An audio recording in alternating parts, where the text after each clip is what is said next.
Good morning, good morning, morning. It is Tuesday, the 19th of May, 2026. Well done for getting this far. You're watching Morning Brew on Politics Social. I am, on Hughes of the World. Hey, I'm Graham Hughes, and this is the world. How you doing, everyone, this morning? Viper Scott is straight in there with 5 Hughes of the World gift memberships that have been handed out to Ernie. Our mate Ernie is now a member. Leanne, we've got George Keane in there. We've got Lake Living, and we've got Bill Greenwood 1000. Welcome one, welcome all. You are all completely awesome. Thank you very much. And thank you, Viper Scott. Thank you, Alice Sturm. You are an absolute bloody legend, mate. Thank you. Sending my thanks up to Scotland, which is north of me, which isn't up. It's, let me think. So the sun comes up that way. And then that way, it's through that wall. It is literally through that wall, Scotland. Just walk for a day and you'll be there. Okay, so I'm going to be talking today, if you don't mind, about why Burnham's probably right to dodge the EU question for now.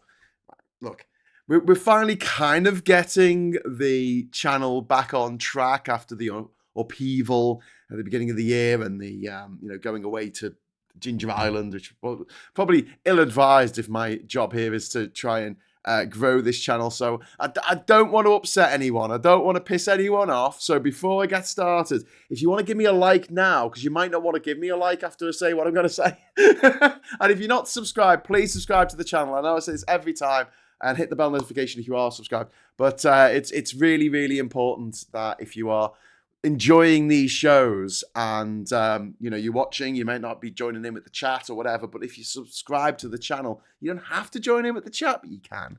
But it really, really does help me in terms of getting new eyeballs in this little part of the internet, of the interwebs. So everyone's saying hello to each other, which is really lovely. I'm saying hi Rick, hi Rick. Oh, we've also got a £5 super chat. As a Green member, I would definitely vote for Burnham to keep Farage out. Says Anatoly, I think that's pronounced, is it? I'm saying that right, I hope. Thank you so much, my friend. That is very, very kind and also very true. That's going to be my entire pitch this morning. This is what I'm going to say. Like, we've got to give our heads a wobble, because just to be frank, I am sick to the back teeth of losing. Okay, I'm sick of it. Don't want to lose anymore. We've already lost so much, and I don't want to lose anymore. So anyway, let's set a goal. Let's set a goal that the chaser cannot catch. I will release confetti on cue. I think. I hope. And we'll all have a little party here. So there you go. Let's get this goal started. Let's get this party started. The party. Graham Hughes' party. Okay, so, look, there's a difference between what you personally believe in and what political terrain you are fighting on. Burnham isn't saying that. So just to contextualize this, Burnham came out yesterday. I'll give you the quote of what he said in a moment if I can find it. Oh, God. You know when like you're looking something up on the internet. Okay, here's what he said, right? I will actually download this, right? So I can bring it up on the screen like so. There we go. Right. So this is what he said. And we'll get into it. All right. I'm not proposing that the UK considers rejoining the EU. I respect the decision that was made at the referendum. Wink, wink. It would undermine everything I said about strengthening democracy if we didn't respect that vote. The last thing we should do now is rerun the arguments. And I think that he's completely right in saying this. The last thing we should do right now is to rerun the arguments. Now, listen, my credentials on this, I don't want to pull rank, but unless you were someone who actually organised marches and rallies and travelled around the UK, travelled around Europe, interviewing people in Gibraltar, in Brussels, in Luxembourg, in the Stormont Assembly, in Dublin. If you did all that, right, fighting against Brexit from happening, fine, take me on. But otherwise, right, I am going to pull rank on this because I'm going to say, I did all that. I'm a huge rejoiner. I would like it if we were going to rejoin the EU tomorrow. But we're not going to. Unfortunately. We will rejoin one day, but the pace of that is dictated by who is in charge in number 10. And with Labour in charge, that gives us the best hope of incrementally getting us back into the EU. And yes, I know, on top of doing all that stuff, I'm also diagnosed ADHD. So, if there's anyone who's going to be massively impatient to get things done, it's going to be me. But in this case, no. I would do exactly, and I'd say exactly what Burnham said yesterday. And you can call it a U-turn and say I'm reneging on my beliefs, but you look at what he said there. He's not saying that Brexit was great. He's not saying that we will never rejoin the EU. He says I'm not talking about it now because he is in a constituency that voted 2/3 to Brexit. And I don't know about you, but I have not had much success in my life with getting people to change their goddamn minds about anything. And the thing is, with something like Brexit, it is like Marmite. Either you love it or you hate it. But more than that, you cannot get someone who doesn't like Marmite to like Marmite by going on about how great Marmite is. They will never, ever, ever join you in your Marmite crusade. It's not going to happen. It's Marmite. It's part of the advertising campaign. You either love it or hate it. Brexit is very similar. Or to give a different example, if you have someone who is in love with another person, right, and that other person is a wrong un, good luck taking them to the pub or good luck taking them to the cafe and sitting them down and saying, your missus, your fella is a gobshite. Good luck with that.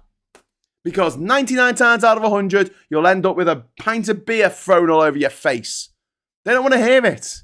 I mean, they might discover it for themselves, but you ain't going to change their minds.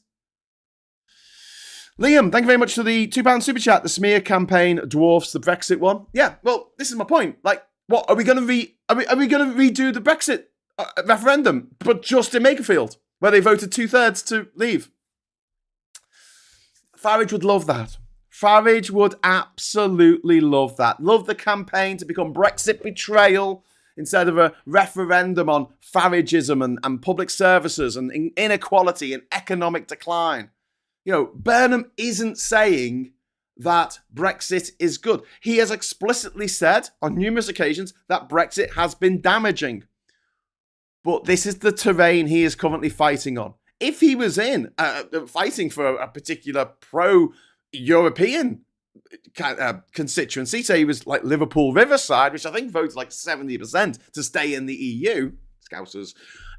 Yeah, okay, fair enough. So yeah, the EU, you're gonna get closer. We'll look into rejoining. Yeah. But he's not there. He's in Makerfield, all right? He's in Makerfield, all right? What he's refusing to do is walk into the giant elephant fucking trap that Nigel Farage has fucking set up for him. That's what he's trying to do. He's trying to not walk into that trap. Makerfield is not a Liberal London seat, all right? It's not even a Liberal Liverpool or Manchester seat. It's halfway between Manchester and Liverpool, and it fucking voted to leave by a super majority. And I know a lot of people have changed their minds, but not enough, my friends, not enough. I know people have died, but not enough. I'm not hoping people die. I'm just saying, because of demographics. Farage wants Brexit back on the agenda because this is Farage's emotional home turf. And as I keep stressing, people don't vote with their heads, they vote with their hearts, 99% of the time. SG says, yes, SG, mate, honestly, I feel you, my friend. Yes, absolutely. That's the noise I think we all want to make at this moment. But this is why I'm not in politics, right? Because I would find it so difficult to fucking do this. I understand why he's doing it, but I would hate it. I would hate those words coming out of my mouth. I'm like, it's not the time to go back into the EU.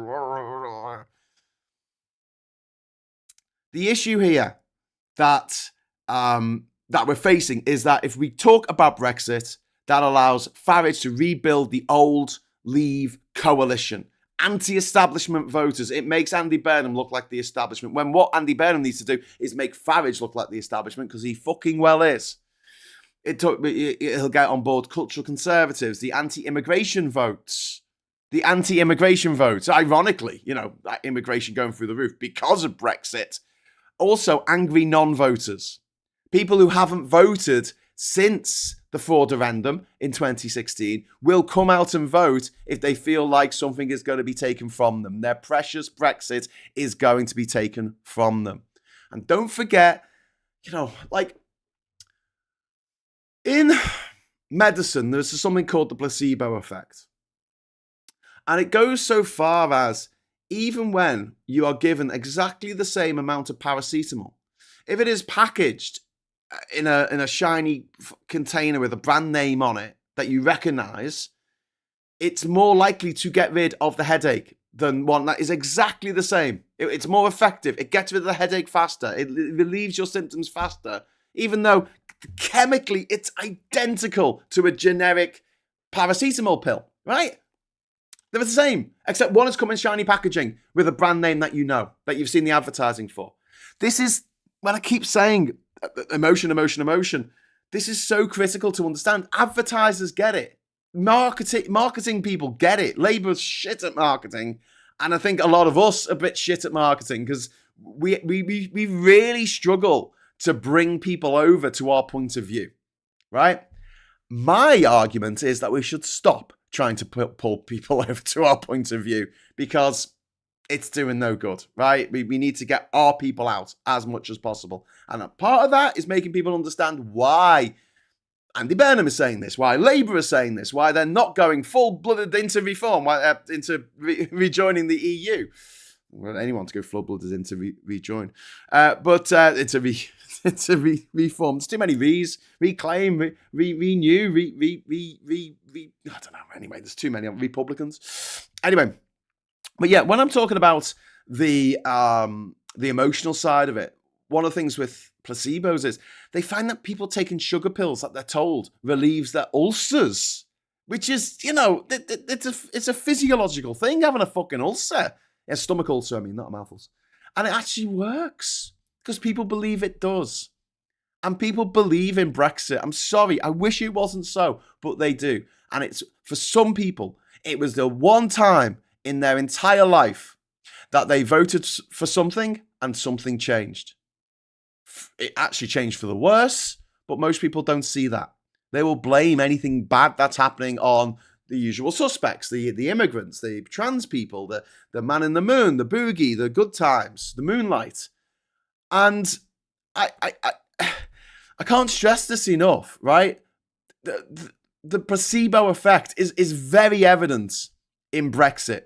People will still defend Brexit to the death. And if they feel like someone is going to take away something that they have emotionally invested so much in, even if it's a wrong one, even if it's not turned out the way they wanted, imagine it like their child. People have children, they have kids, I think they do anyway. They run around with these little people who look like little tiny humans, a bit, yucky, and they've got stuff all over their face with jam. But, they do that, right? And sometimes, whisper it quietly, parents can be a little bit disappointed in the way their kids turn out. Do you think that makes them not love them? No. Of course not. Do you think if someone tried to take their child away from them, they wouldn't fight like hell to keep that child? Just because, I guess kids are annoying now and again. No. You might get some psychopaths, but, the vast majority of people are like, no, that's my child. Fuck off. Quite rightly, I guess. And you've got to understand the emotional investment that people have in Brexit. And if you try and and it's one of the big mistakes that we made in the past, before the Brexit vote, actually, when I wasn't even in the country, so I'm not going to take responsibility for it. Maybe I shouldn't have left. Don't think it would have made that much of a difference. I'm not backed by a foreign billionaire. But yeah, the positive case was made for Brexit. We didn't make a positive case for the EU. We just said things are going to be terrible if we leave. That was a bad move. And we got bogged down in talking about statistics and numbers and percentages and quantitative easing and using these terms that people don't really understand or care about. Whereas, make your own laws. Sounds great, doesn't it? And so, at the same time as I hate the fact that Andy Burnham has to do this in order to win this particular constituency, and people will accuse him of not being honest and not being a good guy and lying and leading us up the garden path, I don't think he is, right? Because I don't see him as the great white hope.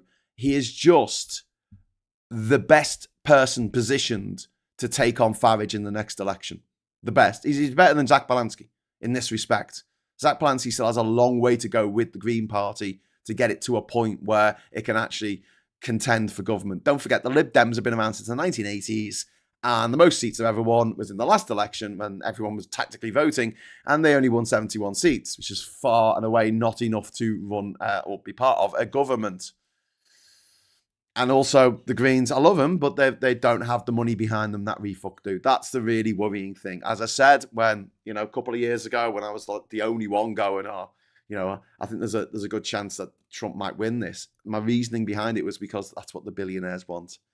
And in America, if you got the money, you can do whatever the hell you like. And I'll come back to this point later, but if Farage gets in, I can't even begin to describe how much of a disaster it's going to be for the United Kingdom. Yeah, it will be like Liz Truss's mini budget on steroids, except she won't step down. Oh, he won't step down in the case of Farage. He won't step down. You look at what's happening in America with Trump. And the thing is, right, a British Prime Minister, in some ways, if they are slavishly if their party is slavishly devoted to them because their party is a personality cult, like in the case of Farage, right? It's personality cult. That's all it is. No Farage, no Brexit Party, no refuck, no UKIP. It just ceases to exist. I mean, UKIP, look at it, it's a zombie party. Nobody votes for it. Nobody even thinks about it these days. It still exists, apparently. Although they've redone their logo to look like a Nazi fucking swastika or something, I don't know, Iron Cross or something. Anyway, yeah, but the point remains that if Farage gets in and his cabinet and his ministers are all slavishly devoted to him, it doesn't matter how incompetent they are. You might think, oh, well, they'll only last 5 minutes and then they'll rip each other apart. They only need to last 5 minutes. And he only needs one MP more than the opposition parties, and he can change the constitution. He can change the constitution. 1,000 years of common law, building up, the rights for people, the laws that have come in incrementally over time that have made things better for people living in this country. He needs one MP more than the opposition, and he can sweep all that away. He can stop the rich having to pay any tax whatsoever. Trump can't really do that. He's got to put any tax things, any spending things through Congress, and they can say no, right? Or they can shut down the government or whatever. They can dig their heels in. There are mechanisms. There's no mechanisms in the UK apart from maybe the king not signing whatever, is put before him. You can argue, oh, well, hang on, there's the House of Lords, isn't there? Yeah, but they can enact the Parliament Act of 1911. They can get it through. They can get anything through with just one extra MP. Not a majority, not a super majority, sorry, like in the Congress in America. If you want to change the Constitution of America, you need a 2/3 majority in the House, 2/3 majority in the Senate, and then it has to be ratified by 2/3 of the states. Don't have that in the UK. Don't need it. Just one extra constituency MP than the other parties, and you can fuck everything. And as Phil Never Tires of pointing out, it's a lot easier to rip up policy, to rip up laws, than it is to enact new ones.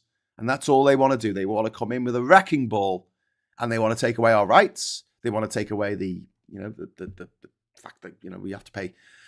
The rest of us, they're going to tax to death, basically, and steal all our money, and the rich are going to get away with murder, literally. They could take us to war. They could take us to war.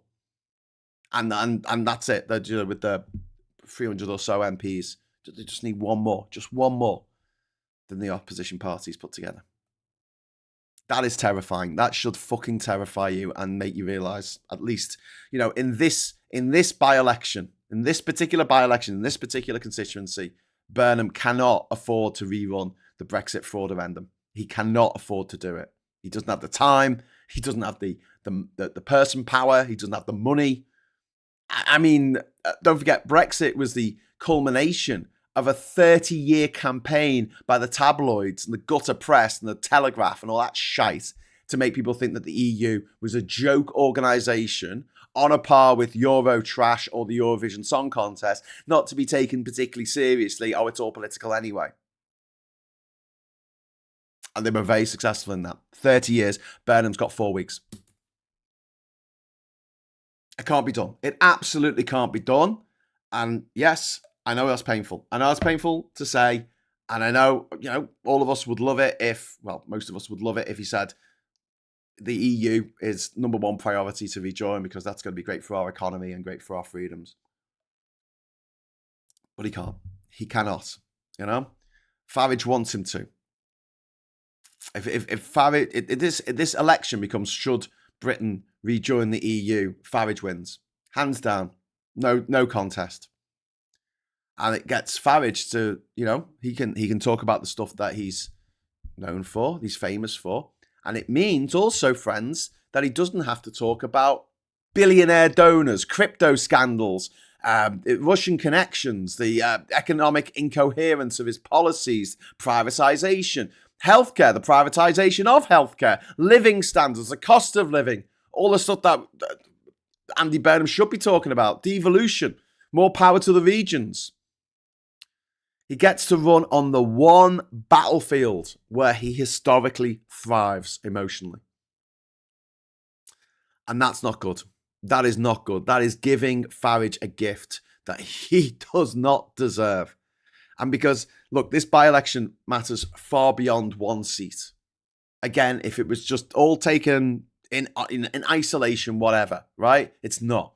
It's a cog in a Rube Goldberg machine that represents one of our few narrow pathways to avoid what would otherwise be inevitable with Farage, with the money that he's getting in, with the backing he's got from these billionaires around the world. He will get into number 10 if we don't stop him. And that takes every fucking weapon at our disposal. And I've quoted this to you before, right? This is from The Life and Death of Colonel Blimp, Powell and Pressburger movie from the 1940s, set during the war. Well, it's a story leading up to World War II, right? And there's a guy called Clive Candy who fought in the Boer War, fought in World War One, an officer and a gentleman, right? Clive says, I heard all that in the last war. They fought foul then, and who won it? And Theo, who is the leader of the gang of soldiers who have won this war game that they're doing a war game. It's supposed to start at midnight, and they've turned up at the Turkish baths with their guns to take it on to capture the flag, if you like, to take out all the officers.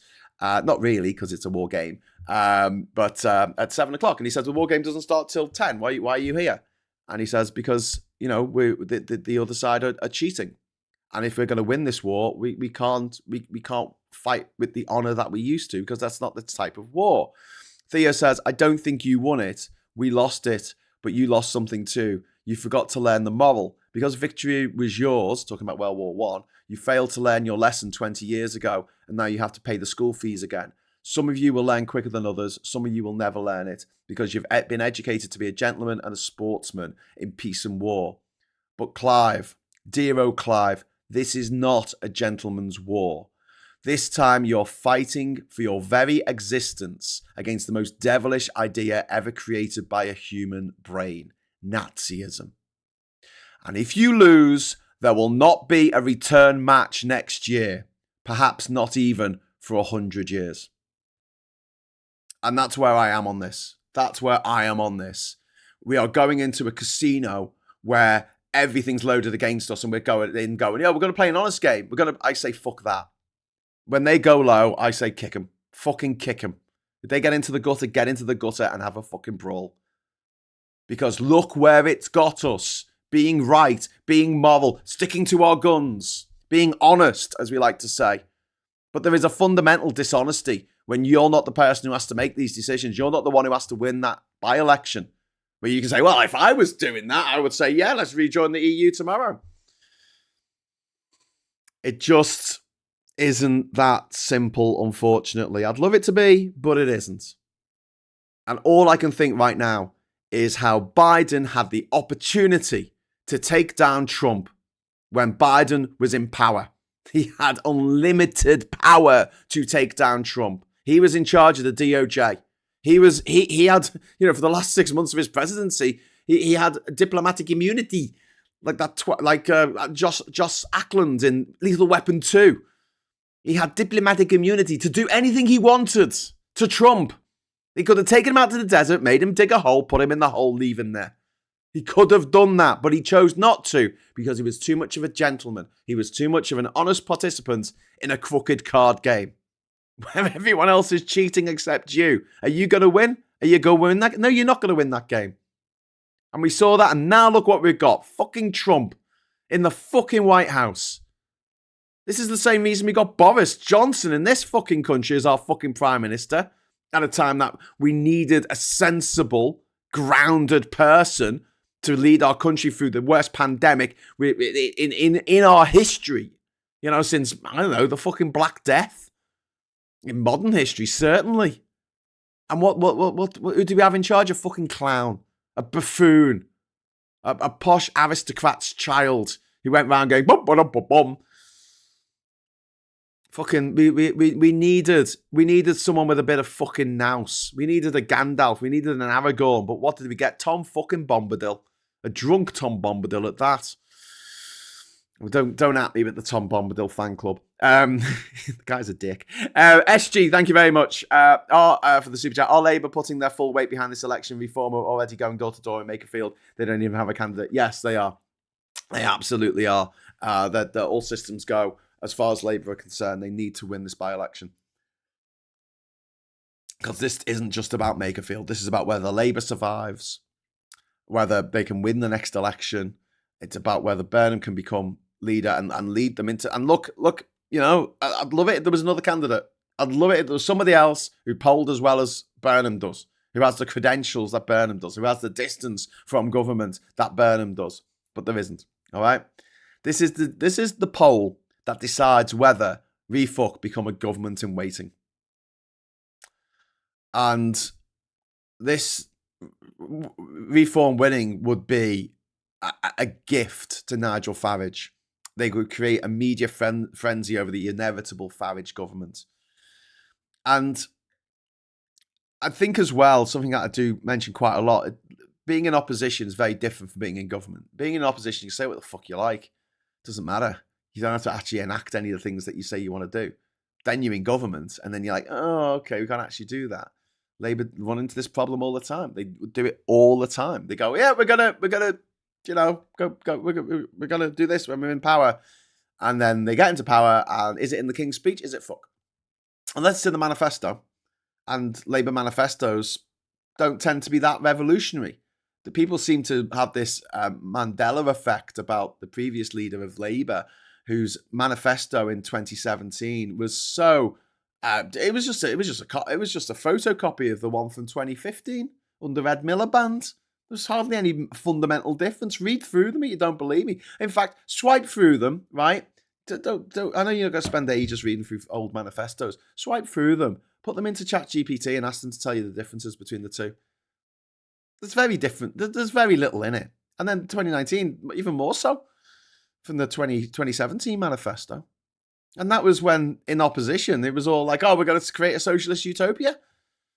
They kept saying that.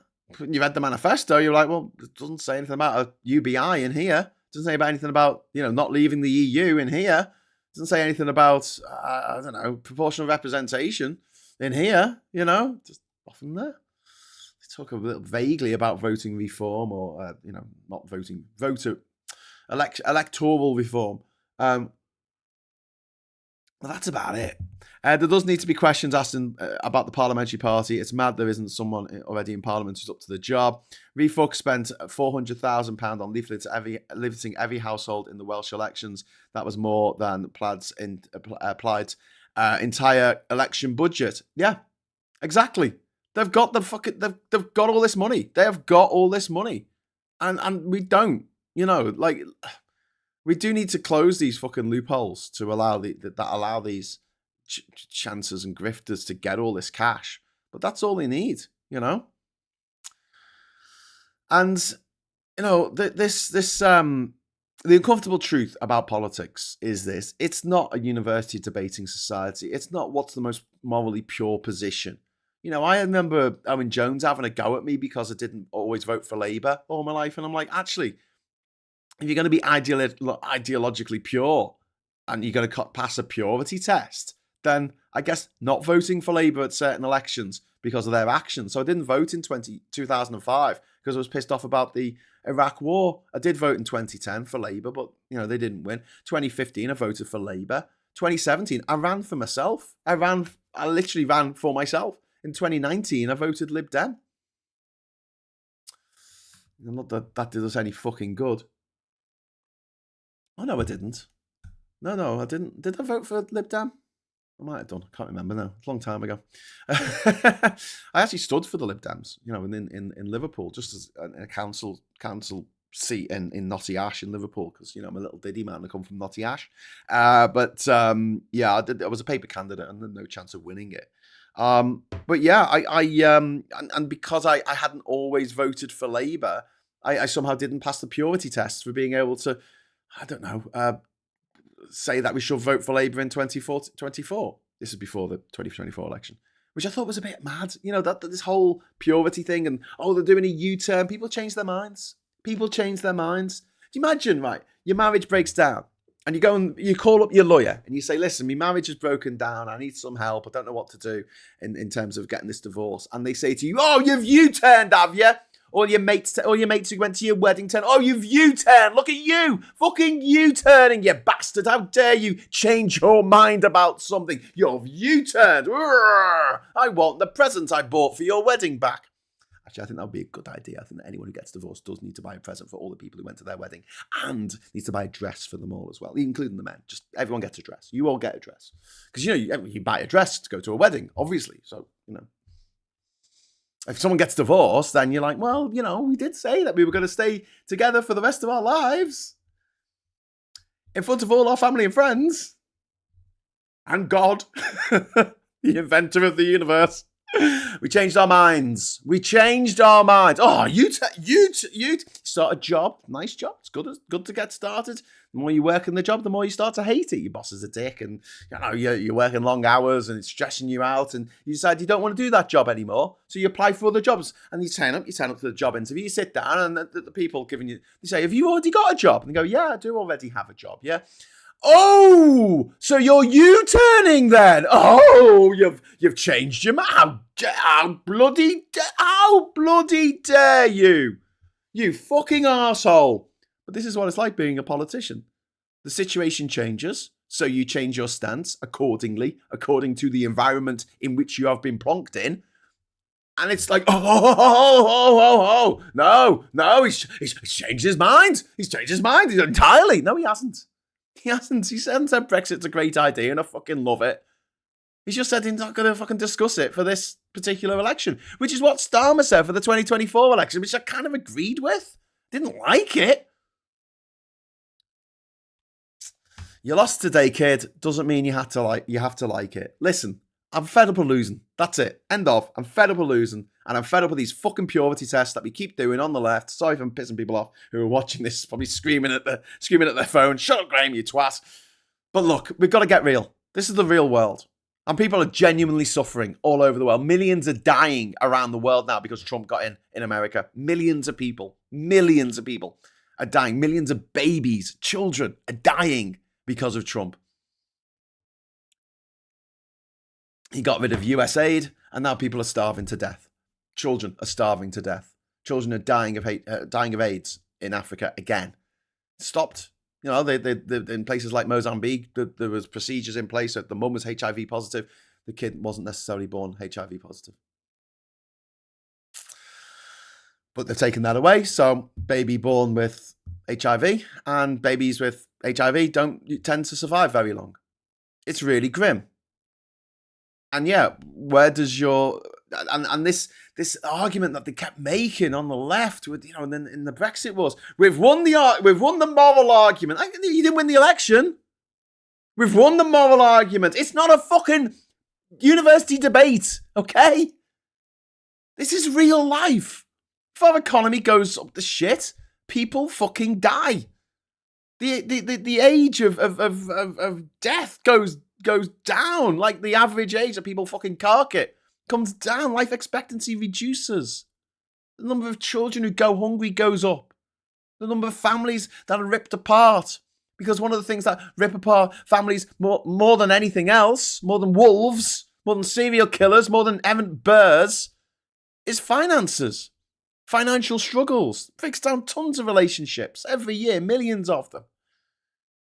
This is the real world. We've got to just stop living in this cuckoo fucking fantasy land where we go, oh, well, I'd love it to be like this, and it's not exactly like this, so everyone can fuck off. And yet Labour could do much better. And I think they will under Starmer. I mean, just doing better in terms of communications more than anything else. But if you think things are bad now, how bad they're going to be under a Farage-led refuck Tory coalition is uncountable. A point where, at the moment, if you are trans, you're feeling absolutely put upon. If you're a trans kid, you can't get access to puberty blockers, which is horrific, but cisgender children can. You feel like you can't use public toilets because the stupid Supreme Court decision that didn't make anything clearer. We're doing this to add clarity, and nothing has become clear, right? You know this. Right. Under a Farage-led refuck government, you will be able to be sacked from your job for being trans. If you have children, your children can be taken from you by the state because you're trans. That's what they want to do. They want to take away your human rights and everyone's human rights.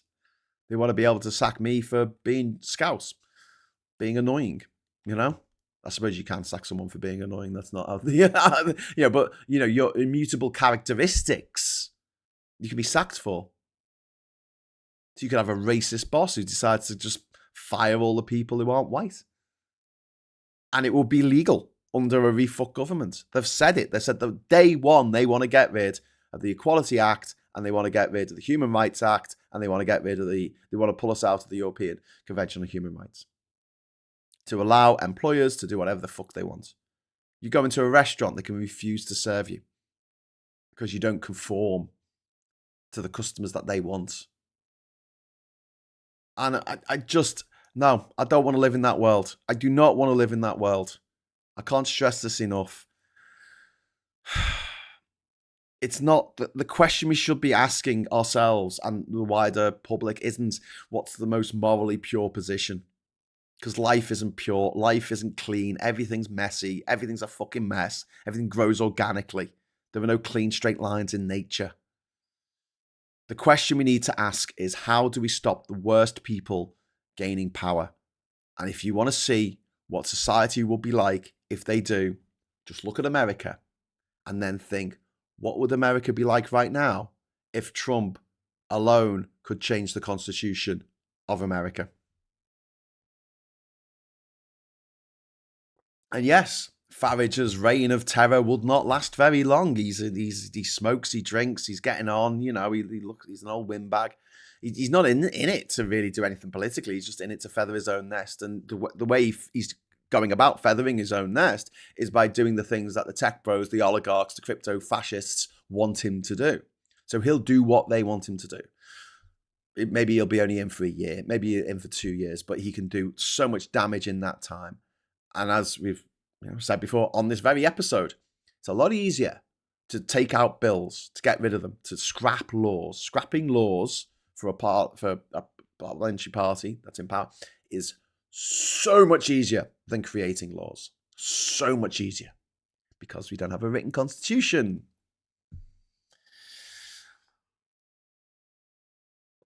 And a government with a majority that can fundamentally reshape institutions very quickly, this matters enormously in the age of authoritarian populism. And don't think that, like I said, if he collapses within a year, We said that Trump would collapse politically.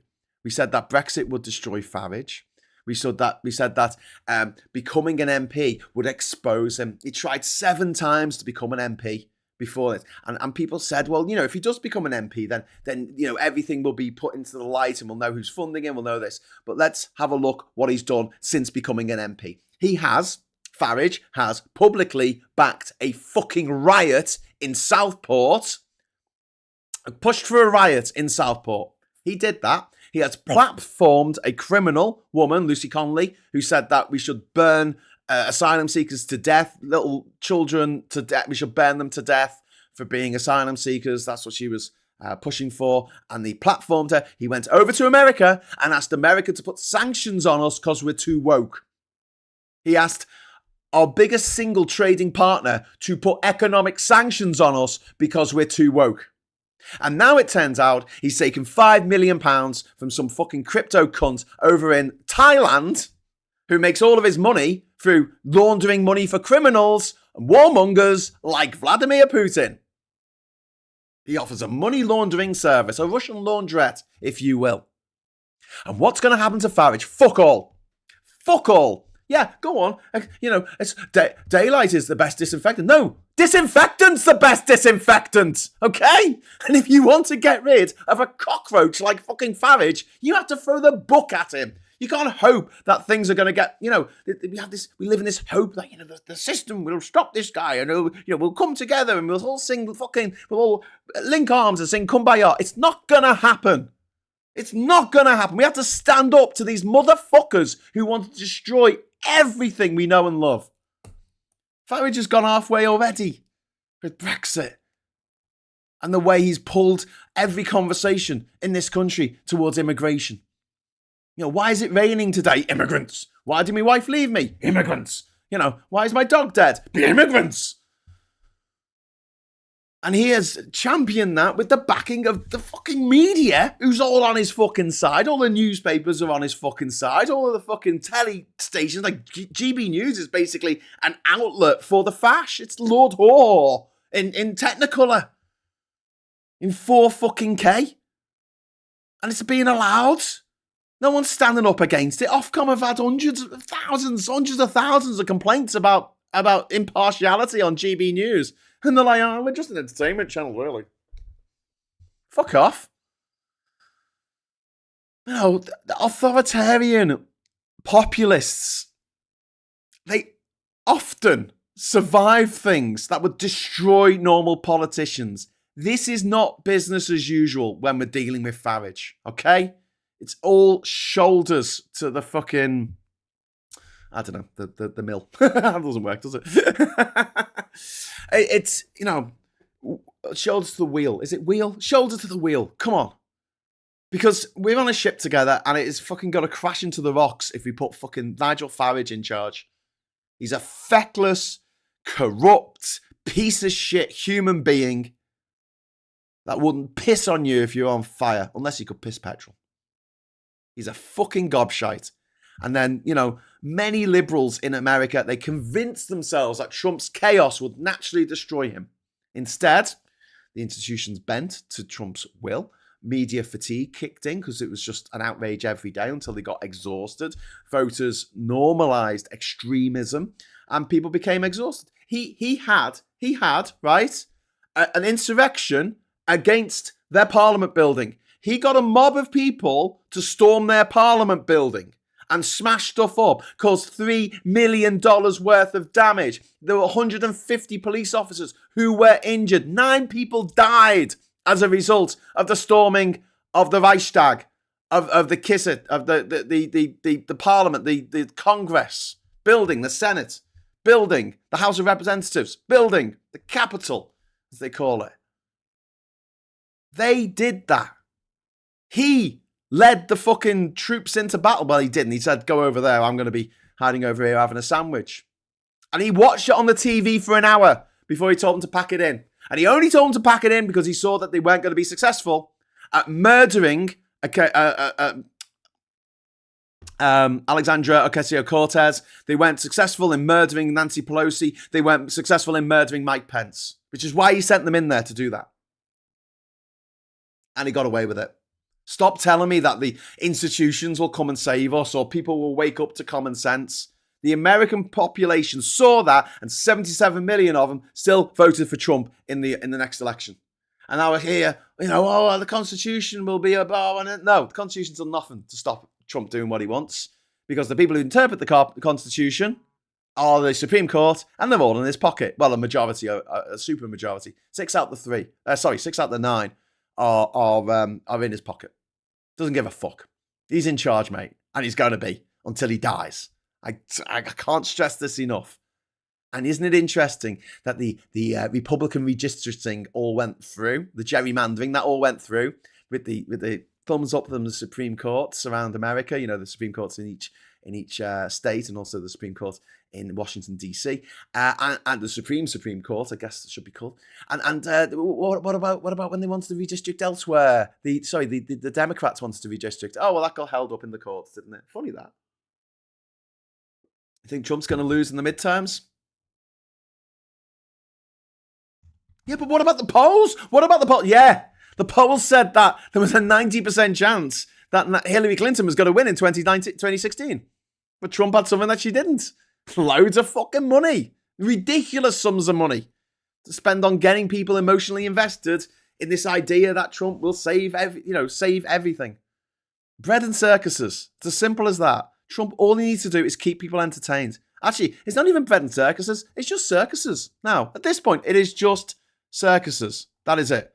There's no bread, just circuses. Keep people entertained each day by doing something horrible, indulge in this casual sadism each day. These motherfuckers opening the papers. Oh, they can't read, hang on. Seeing on the TV, the Fox News gobshites, the OAN News and Tucker Carlson and all these gobshites going, today we stuck one to the minority, insert minority here.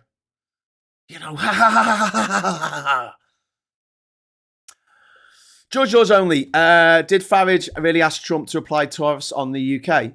No, he asked Congress. He went over to Congress in America, spoke before Congress in America, and gave a speech saying that he wanted them to max the tariffs on us because we're far too woke.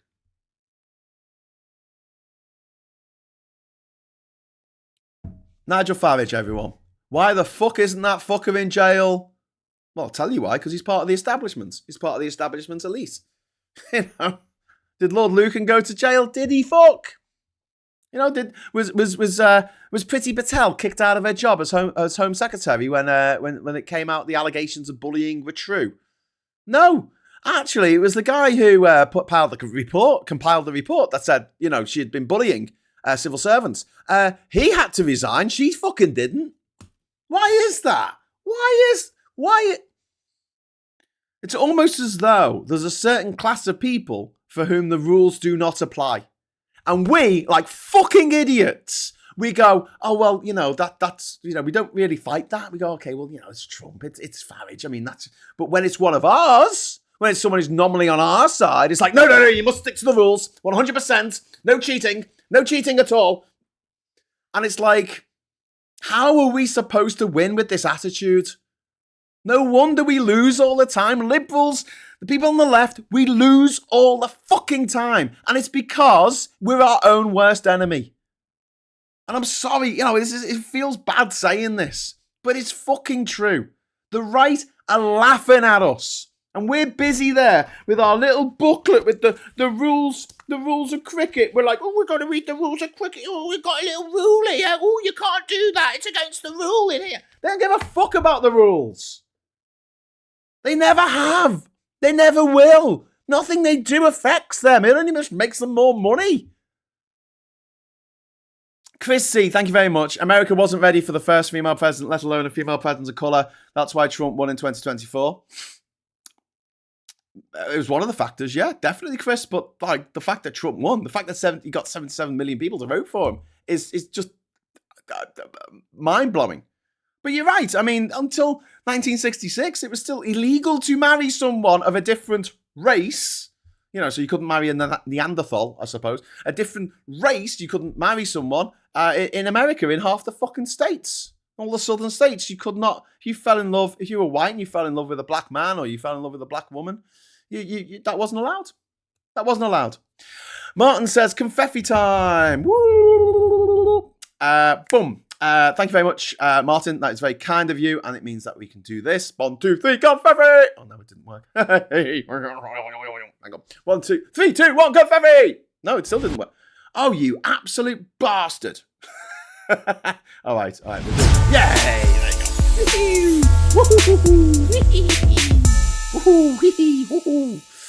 go. That's a bit annoying. Why didn't that work? Oh, it does work now. Sorry. My button. I was pressing my button. I've got a little confetti button now on me streamed it. I should have done that ages ago. Blimey, that's a lot of jellyfish. It is a lot of jellyfish, like Jellyfish Lake. Liam says we have morals, Graham, and that's the problem. I couldn't agree more, mate. I couldn't agree more. And it's why we need people like Andy Burnham. Let's go, fuck it. You know, I'm just gonna say what I need to say to win this fucking by-election. It's all right. We don't have to do it ourselves, and we can grumble about it in private. But people actually getting up in arms saying, "Oh, Burnham, oh, he's a slippery fucking snake. He says one thing and then he says another." No, he said that he does like the EU. He would, you know, he thinks we should have closer relations with the EU. He hasn't said that we shouldn't, but he said, "I'm ruling out rejoining the EU. This is not an election about rejoining the EU." Because that's exactly what Farage wants it to be. You know? There is an important distinction here between changing your beliefs and changing your priorities. Burnham is not saying Brexit is brilliant. He's saying, I'm not reopening this argument right now. Politically, they are two very, very different things. And look, activists and politicians are very different jobs. Our job as activists is to shift public opinion, right? Politicians' job is to win elections. So they're in power and they get to make the decisions. If anything else, to stop the Tories from being in power or stop refuck from being in power. It is our job to make the case for rejoining the EU. And we're doing it. We're up to nearly 60% of the population want to rejoin the EU. It's great, but it's not enough yet. Right? We have to keep on pushing and pushing and pushing. And when that number gets to 65, 66, 67%, there will be enough people pushing for something that the government are just going to stop pushing back. They're just going to, okay, they're going to acquiesce at that point. But don't forget, all the polls said that Remain, that's the one. All the polls said that Remain was going to win. Every single one. There wasn't a single poll that I saw in the run-up to the 2016 fraud-referendum that said that Leave was going to win. I mean, it said it was going to be tight, but in the 2016 run-up to the presidential election, I don't think there was a single poll that had Trump ahead. There wasn't a single poll in America, and yet he still won.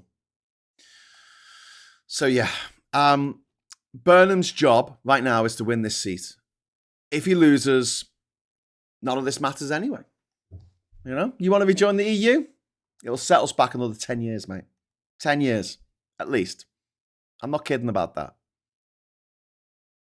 And that's how important it is that Burnham wins this seat. You know, Makerfield, like I say, it's not in London, it's not Brighton, it's not Bristol, it's not Liverpool. Many voters there still emotionally identify with Brexit. One of the things that Farage is very good at is getting people who don't vote out to vote. And if you haven't voted since the 2016 fraud referendum and you're told that your fraud referendum result is going to be taken away from you, you're going to get out and vote, and you're going to vote for refuck.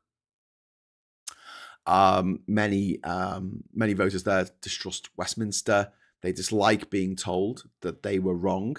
Nobody likes being told that they were wrong. Try putting I like correcting people on your Tinder profile and see how far you get. See how many dates you get on that one.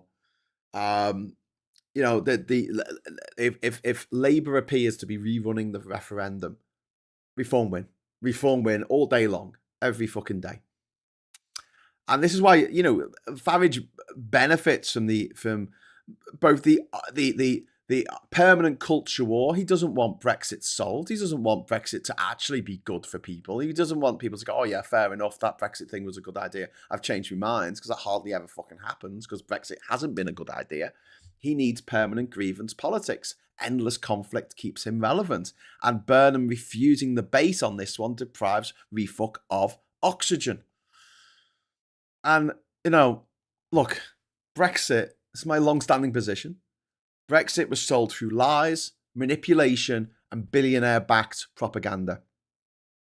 But even though we know that and we understand that, doesn't mean that rerunning that argument now, at this point, at this critical moment in our nation's history, is strategically wise.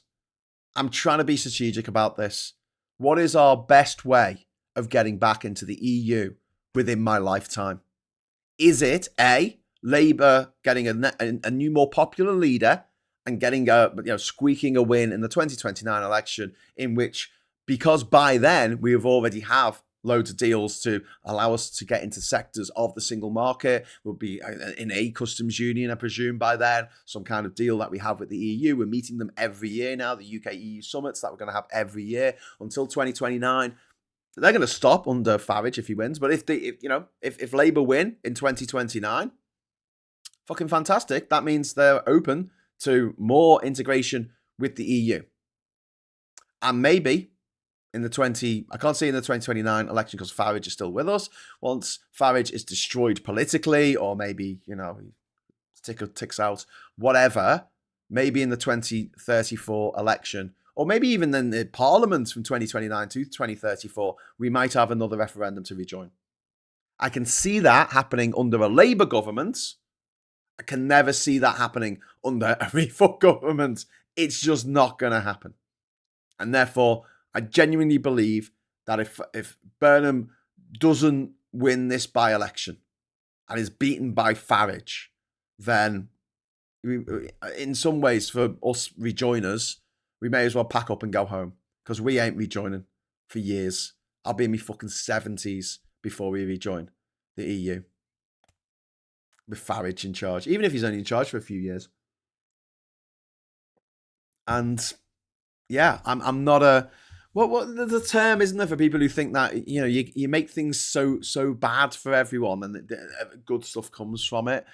And I'm not a big believer in that, because I don't want people to suffer for the years, decades of who's going to invest in this country with Farage as the leader, apart from tech billionaires and stuff will invest in him in the same way they're investing in Trump.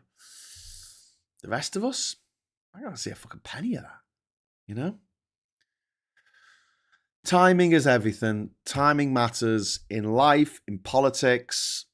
It's one of the sad things about life. You might have a couple who will be absolutely perfect for each other, but the timing's never right. Me and Kat didn't get together until 20 years after we left school. The reason being, neither of us was single when, from the age of 16, neither of us was single when the other one, but neither of us were both single at the same time. That was the first time in 20 years that we were both single at the same time. It's all timing. It's all just fucking timing. And that's life. That is life. And politics is no difference. Politics is a reflection of us as people. And I can't stress enough that none of the things that politicians say, right, exist in like some kind of vacuum. They have to exist if they're going to win, and they do win, and they have to put things before their cabinet. They have to put things before their MPs, right? In a normal party, not a cult like refuck, that's different. They have to go along with it. And there'll come a point where the MP's like, I'm not happy with this. Because the MPs are kind of reflective of the population. Go too extreme, they're like, no, I'm not doing this. And that kind of kept some level of equilibrium over the years. But refuck is something else. Refuck represents a unique threat to our country, our countries. You think he's going to give more independence to the Welsh Senedd or the Scottish Parliament or to Stormont Assembly up in Northern Ireland? Do you think he's going to... Is he fuck? Is he fuck? Do you think he's going to give more powers to Metro mayors where it's not his person in charge? Is he fuck? Do you think he's going to give more rights to minorities? No. He wants to have an ICE-style Gestapo going door to door, knocking on the door, asking people for their papers. And if they can't produce their papers, he wants to put them in concentration camps. This is what he said. This is not a pissing debate in a sixth form, okay? This is deadly serious. And we have to take it fucking deadly serious because Britain is drifting towards Trumpism. And my concern isn't just electoral, it's structural. A Farage government will mean attacks on institutions, deregulation, more privatisation, media intimidation, culture war grievance, attacks on judicial independence, American-style billionaire influence, buying up all our media, buying up everything that they don't already own. And once that door opens, friends, shutting it, I'm not going to say it's impossible. It's going to be very fucking difficult. Over in America, those poor fuckers are going to be clearing up the mess that Trump has left for the next 50 years. I swear. Just like the people in Germany were left clearing up the shit that Hitler left for them for 50 fucking years. Rejoining the EU is a long-term project, but first and foremost, reform must be stopped. Okay? Let's be smart about this. I know we are all driven by our emotions, and there's a lot of us who really, really want to get back in the EU. But if we don't do this the smart way, we are fucked. You know, this isn't a time for holding hands and singing "Kumbaya." This is the time for reading The Art of War and sussing out the best plan of attack to take out Nigel Farage and his fucking goons out of politics, out of the public imagination for forever. Because those fuckers do not have our best interests at heart, and if they get into power, there will not be a return match the year after. That'll be it. You know, reform must be stopped, and in order to do that, Labour needs to be stabilised. They need to have a popular leader whose popularity is at least above water. Therefore, Burnham must win. Farage must be denied the momentum of winning this by-election. You know, in politics, you don't fight the battles that you wish you were fighting. You fight the battle in front of you. And the battle in front of us right now is stopping refuck from getting anywhere near within sniffing distance of number 10 Downing Street.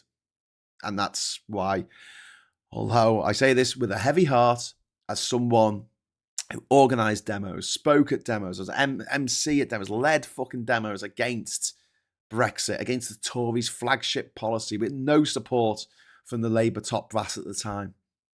Nothing. You know, they wouldn't even fucking come on stage with us. Bastards. Well, I mean, the clique. I shouldn't say top brass because some shadow ministers did come and join us on stage, but there were a lot who just like, no, don't want anything to do with this. And we you know, I've in that respect, I've got little time for people now who are turning around going, oh, Burnham needs to say this, Burnham needs to say that, especially if they supported the previous leader of Labour, who was like, you know, well, I mean, he just let the fash run riot, didn't he? Because of why? Because of political purity. Fuck off and join the Tories. How many times did we hear that under the previous leader? And when he lost that first election in 2017, what did he say? He had an interview and he said, it was clear who really won that election. Yeah, Theresa fucking May against all odds. And then after the 2019 election, an absolute disaster for Labour, its worst electoral defeat, its worst return to Westminster since 1935. He had all these MPs, all these great MPs, good MPs who looked after their constituencies, had the heart in the right place, all fired from their jobs, essentially because they lost their seat. And all he had to say was, but we won the argument. Okay, first of all, you didn't. Fuck you. Secondly, you didn't win the election though, did you? So how did you win the argument? The argument was should Labour lead the country? And I'm pretty sure you lost that.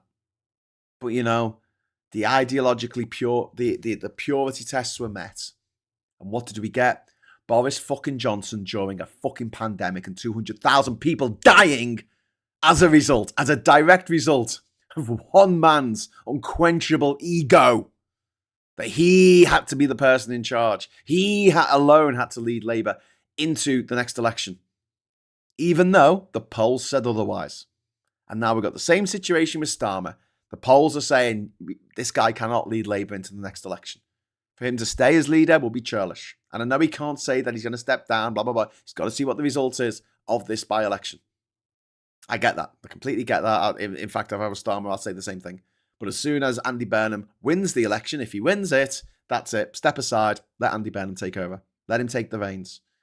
Like what the last guy should have fucking done in 2016 after he lost that fucking fraudulendum to Boris Johnson, Michael Gove, Nigel Farage, and all those privately educated gobshites who have done nothing but shit all over everything we love about this country. Anyway, thus ends the sermon.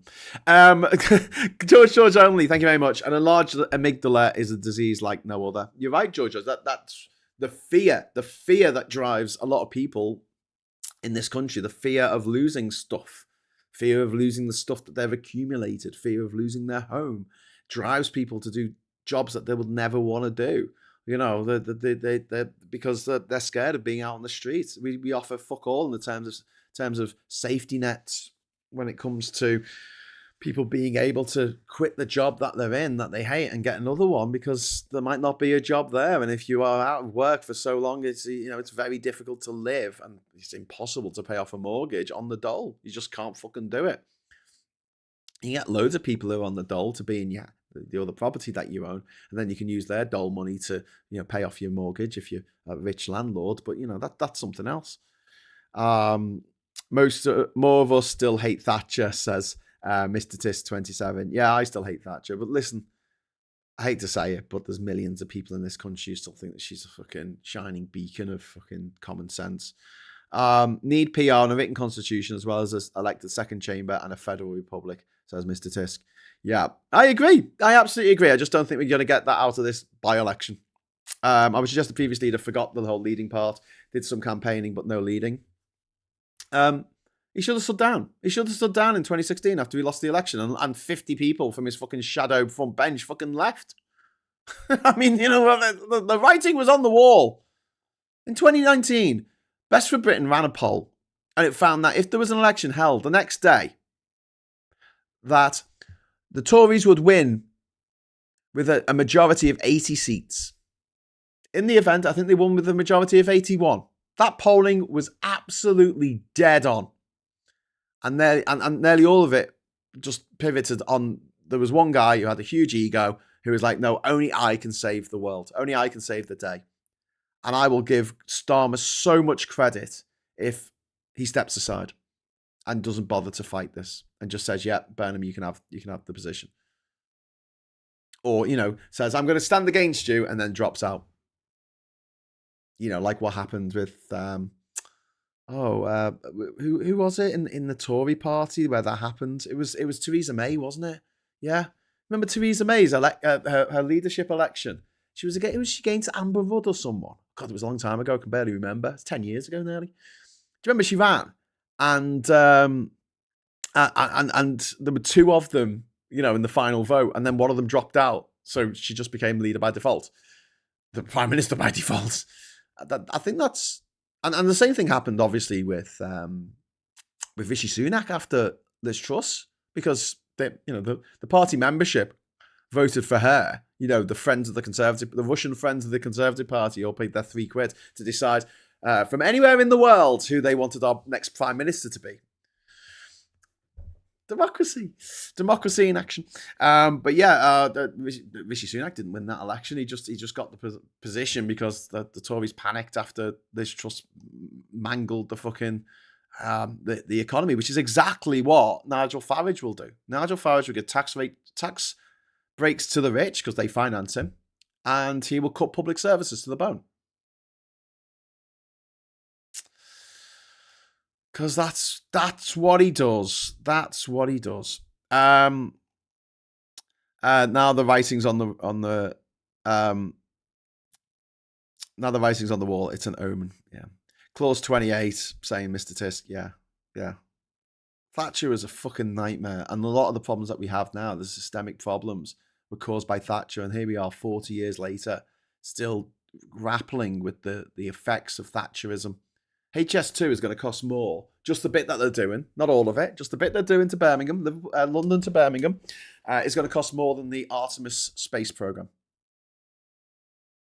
Why is that? Because of Thatcher. Because of Thatcher's government, privatising everything, making sure that there's, people had ridiculous rights over their property, which meant that even if they wouldn't suffer to look at anything that they regarded as a blot on the landscape. So they would, they wouldn't allow anything to be built except for motorways. I mean, we get a lot of motorways built, don't we? The M6 toll, that was all right, wasn't it? Got a big fucking road, got a big horrible, dirty, polluting fucking road. That's all right. We'll put some flyovers. That's all right. We don't mind flyovers. Disgusting, horrible concrete flyovers. Stink of piss if you're a pedestrian. You're fucked, aren't you? Trying to walk under one of those fucking disgusting things, full of bird droppings and fucking people trying to skate. Anyway, but yeah. Oh god, I've forgotten about Gove. I'm sorry for bringing that back. But if you hate Thatcher but want Burnham madness, same economic person, give or take. No, it's not. Universe, I'll push back on that. It's absolutely not. You're comparing night to day. Thatcher's ideology was purely driven by the market deciding everything. Burnham's isn't.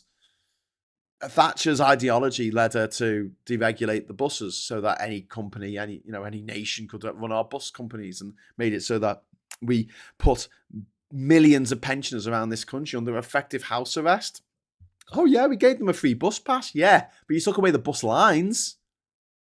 So you've got, millions of people around the country on a Sunday can't literally go anywhere. They might have mobility problems. They're not rich enough to afford a car. They can't drive. They have to get the bus. No bus services on a Sunday.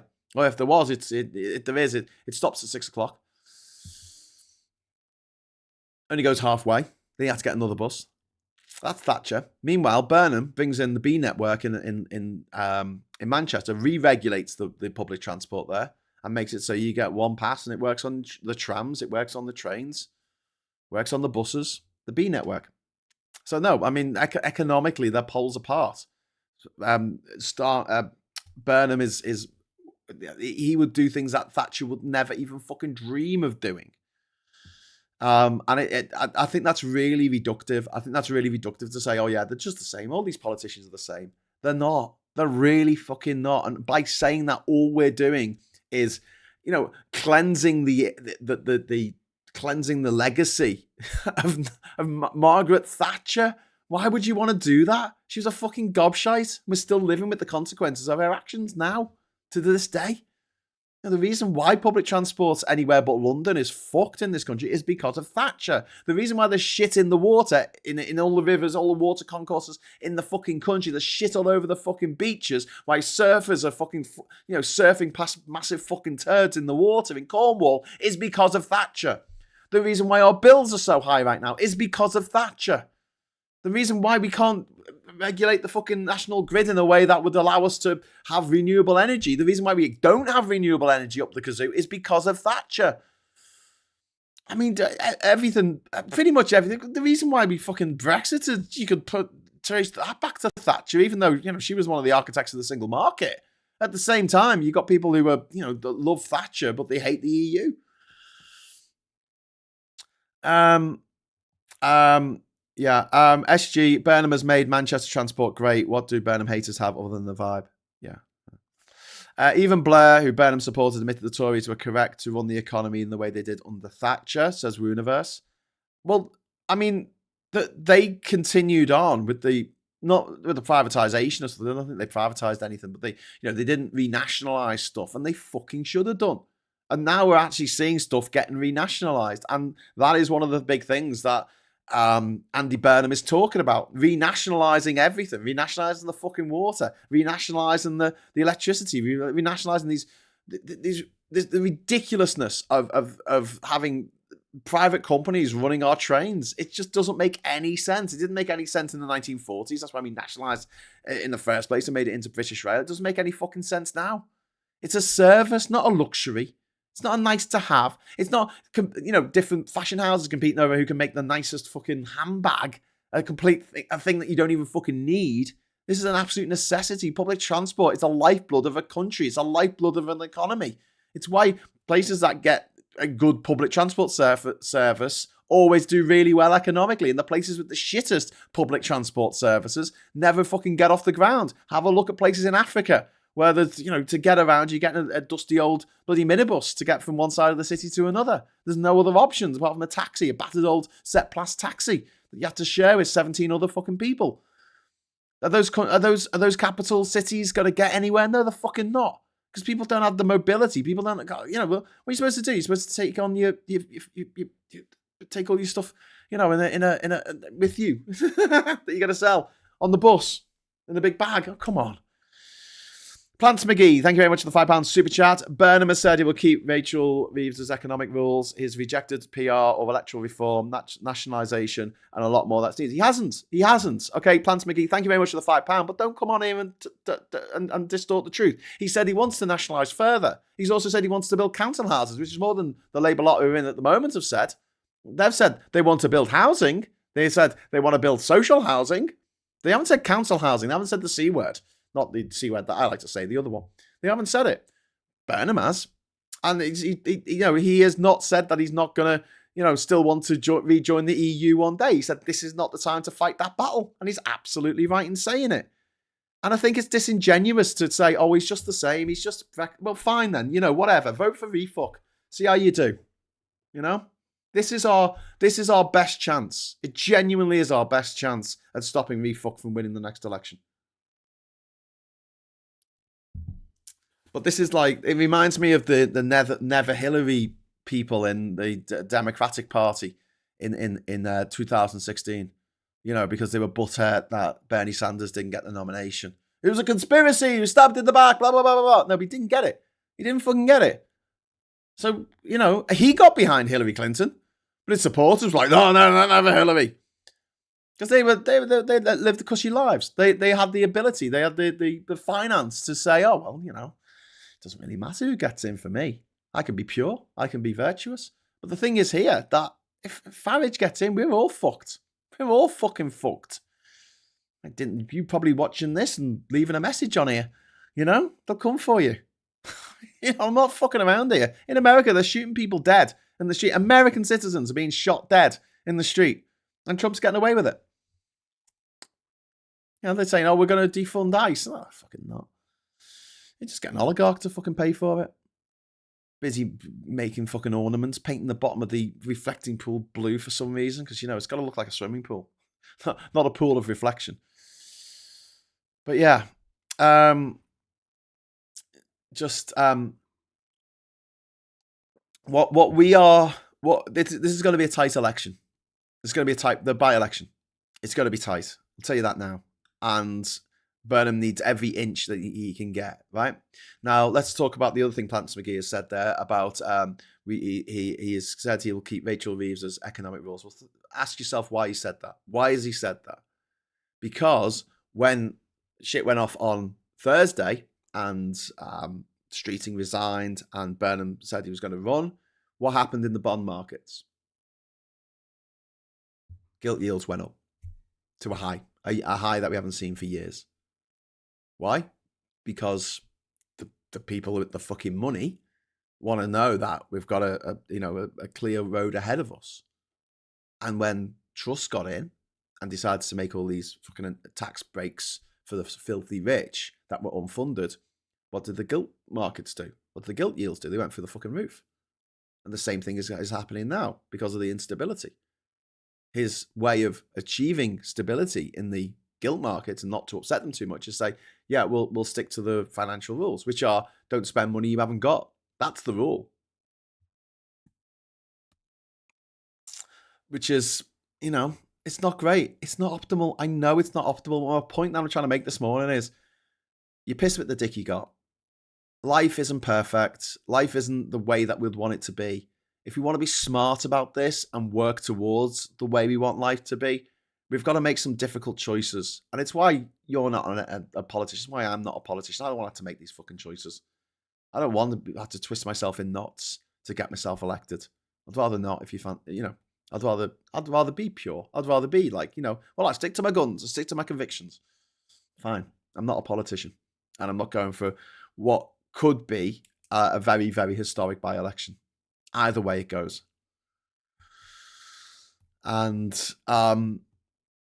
as Phil pointed out this morning, those who want to rejoin the EU will be motivated enough to vote for Burnham as the best shot against the Farage government. Those who aren't sure or don't aren't worth making suspicious.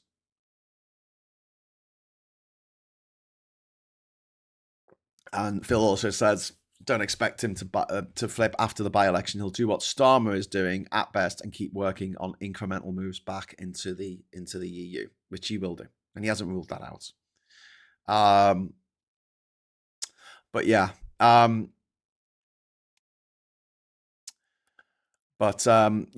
Nothing that there is plenty of time between now and the next election for stuff to happen. We don't know what's waiting down the road, but at the moment, this is our best chance. And I know, and I think Keir Starmer fucking knows, the world and his dog knows, that Keir Starmer cannot lead Labour into the next election. You want West Streeting? He's going to be just as bad. The polling on West Streeting is awful. It's fucking awful. I think only 4% of Labour members want him as leader. And that's Labour members. That's members of the fucking Labour Party. Whereas over 50% are very happy to have Burnham as the leader. If Burnham is going to do better than Starmer, the one key thing that he needs to be able to do is to set the narrative and not be reactive to whatever Farage wants us to talk about.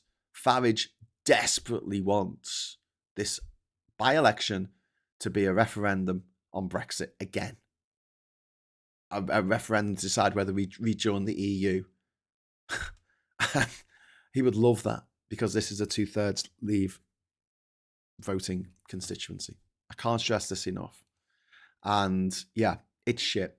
I hate it. I wish it wasn't so. Genuinely, But this is what we got to do.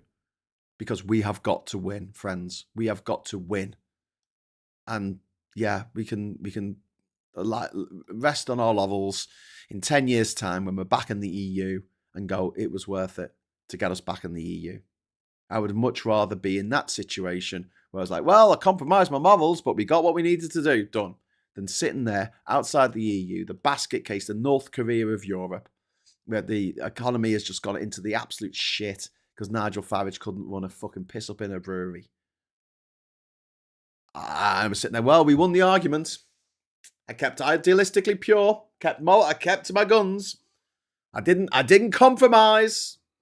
And here's the thing, right? Politics is the art of compromise. And that's why so many people fucking hate it. Because they don't want to have to compromise in life. But we do. We all do. And if you don't want to compromise, then you're not a Democrat. You're authoritarian. You're an authoritarian. In the same way that we could argue that Starmer said he was going to do this, this, and this. Well, he did some of those things. He won the election for Labour in 2024. He won that. Yeah, but the Tory party were really unpopular. Yeah, they were even more unpopular in the summer of 2019 when they only got 8.8% of the vote in the EU the EU elections. 8.8% of the vote they got. Massively unpopular. But you know what? Labour were worse because people didn't want Labour in. Pygmalion, £5 super chat. It should be the first question: who can win a general election? Yep, because that's the part of that. That is the job of a political party. It is not a pressure group. That's our job as activists. That's our job. Let's find our niche, whatever it is, and fucking go for it, full tilt. Ivan Ambrose is a really good example of this. He managed to get a debate in Parliament over the treatment of autistic people in the next, looking back over the last pandemic and what putting things down in law, in the statutes for the next pandemic that comes so that the needs of autistic people have to be taken into account. He did that. Just one guy on his own. Because that was the policy that he was passionate about. That's what he could do. And listen, I'm not saying that we should all get on a bus and go to Makerfield and start delivering leaflets for Andy Burnham. Although I might actually do that, by the way. But what I am saying is that joining in with this discourse that Andy Burnham is a two-faced snake and he'll just say anything to get elected. Are you helping by saying that? Who are you helping? Who are you helping? Because I'll tell you this now, you're not helping me. I know you like watching this show, but you're not helping the cause of getting back into the EU. You're helping Farage, though. And he's a fucking Nazi. You had Farage briefing against the UK and US, and Witkoff, Hot Mike briefing US against US and Israel. Yeah. But there you go.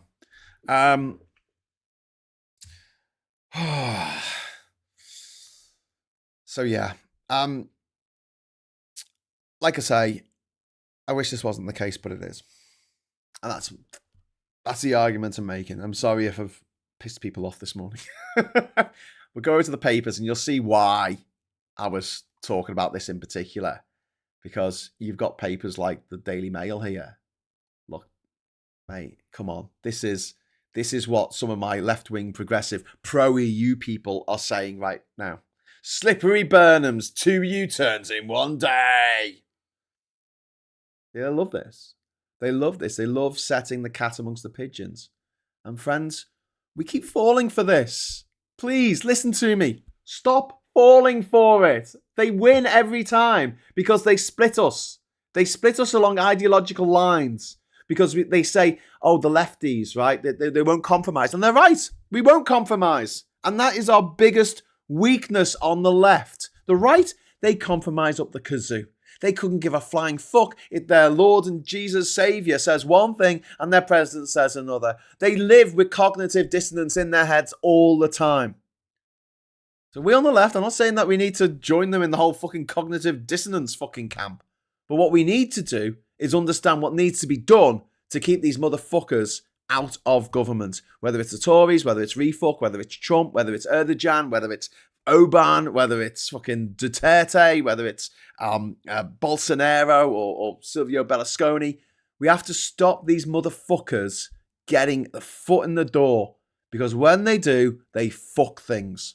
Look at how Britain looks in 2026 compared with how it looked in 2010. 2010, we had the most powerful passports in the world. 2010, our NHS was the envy of the world. It was the health service, the health system with the most positive outcomes in the world. I'm not saying it's perfect. I'm just saying that we were on top. We were recovering from the global credit crunch. And don't forget, between 1997 and 2007, our economy doubled in size. Our economy doubled. And then it flatlined. For the next 15 years, it flatlined. Because of austerity, because of Brexit, because of the COVID response, because of Liz Truss. Because we had clowns in charge of the country. And our number one priority needs to be stop letting the clowns in. Stop arguing amongst ourselves in these fucking circular firing squads and going, oh, no, we disagree on this one thing. And therefore, we can never take power. The right are laughing their arses off at us. And I'm sick of it. I'm sick of being laughed at. I'm sick of being mocked. Oh, dickheads on the left can't agree on anything. I mean, just look at the absolute clusterfuck, the screaming monkey clown car on like fire going off a cliff that was your party. I mean, just look at it. If you want to see the future, that particular group on the left wants, there it is, friends. There it is. Too busy arguing amongst themselves rather than get the shit together and make a political engine that could actually win power at some point. They're not interested in power. They're interested in making and being ideologically pure, fine. Don't be a political party then. It's okay, right? Don't be a political party. Because a political party has to be more than just one myopic thing that you want more than anything else. And listen, right? Fine. I'm not a political party. I can be an activist for EU. I can push for proportional representation. I can push for UBI. I don't give a fuck, right? I'm an individual. But when I look at the parties that are out there, that are available, that are A, likely to win an election, and B, likely to implement policies that head in that direction, don't need to actually, the journey is half the fun for me. What's most of the fun for me? I'll go for that party. Because a party is a very different thing to a pressure group. It's very different to a group of activists. And the left keep making this mistake time and time again and treating the Labour government. We did this last time Labour were in under Blair. We treat the Labour government as this fantasy thing where they'll do all the things that we hoped and dreamed that they would do. And I'm going to tell you now, they won't. They never will. It's a fantasy. Grow up. It's never going to happen. Sorry to be harsh, but it is the life that we live in. It's the world that we live in. It's the country we live in. It's the planet that we live on. This is the way it works. If you don't have power, you have nothing. And it's all very good having ideas. But if you can't execute them, what's the fucking point? What's the point of having, ideas about, films or books or TV shows in your head? No point at all. Anyone can do that. Anyone can come up with a good idea. It's not hard. The execution, that's fucking hard. And it requires compromise. And to the people, the sort of hard left, I just want to say grow up. They have the way we talk about people on the right being emotionally stunted. Like, I think there's the same problem on the left to some extent. They want their way and they want it now and they want it in a timeline that's unrealistic, and they, whatever their political thing is that they want, they stomp their feet and say, I want this now. Why aren't I getting this now? And Labour could deliver like hundreds of things that make life better for people in this country. But if they don't deliver that one thing that you want, it's not just a case of like, okay, but they're better than the opposition. They're better than you. I don't know, it should be better than that. Idealistically, it should be better than they're not the Tories. But this is the reality, okay? And we don't do this. We don't give Labour any credit whatsoever, And when you start pointing out good things that Labour's done, people will shout back in your face. But Starmer said in an interview 3 years ago that they could starve people. He didn't say that. Go and listen to that interview again, where Starmer said you could cut off the water and the electricity, and he didn't say that. He said international law. He mentioned the words international law in his answer. If it's if it's within international law, they can do what they want. Not what they want, but anything that's within international law. Cutting off the electricity and the water is a war crime. And he did, Starmer's shit at public speaking. He's shit at fucking debates. He's shit at most things when it comes to communications. But, to jump back onto that and say, why they did this? And I completely understand for those people whose lives have been negatively impacted massively by the Supreme Court decision last year, the ridiculous Supreme Court decision, and Labour's unwillingness to take up the fight on behalf of our trans sisters and brothers. I completely get that. That's the one point where I'll go, okay, yeah, fair enough. But for everything else, if it's like, oh, he did this, he said this, he did that. But look at the record.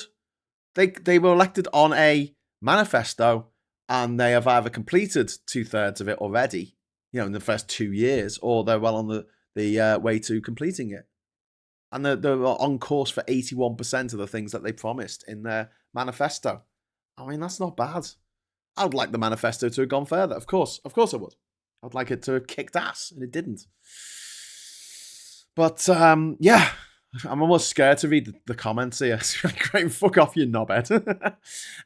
Hidden Knight says, it's funny, VFuck used a smear on Andy with the poster anywhere but Parliament for Andy Burnham. Yet the same could apply for VFuck and Nigel never being in Parliament. Um, yeah, and the trans self ID issue is completely separate from the OSA. Your party without candidates for locals, jokers. What I watch at markets at being at record levels despite falling living standards tells me all I know about the perversion of wealth disparity. Yeah. Um, this online safety stuff is being used against trans kids being able to access information in sync with section 28 2.0. So there's a massive link. Yeah, not great. Does your party even exist? Only Sultana ever even joined the whip, according to the common state of the parties. I mean, we can agree with lefts and centrists. It's just the media shows everyone the soap opera. I used that 3 times already. As a centrist, I've agreed that we've been agree and have been agreed by the left a few times. Yeah. Some trans and LGBTQ plus support comes from sites that have been blocked. Addiction sites also blocked. Reddit for community support depends on the subreddit, but a lot now are 18 plus, which is it's a restoration of Section 28, which stopped schools from teaching anything about homosexuality, and that ran through until 2003. You know, it was actually in Labour's second term of office that they finally got rid of that fucking thing. Which isn't great, is it? I think they have achieved some good things, but the way they're shit on trans people, especially youth, is unforgivable.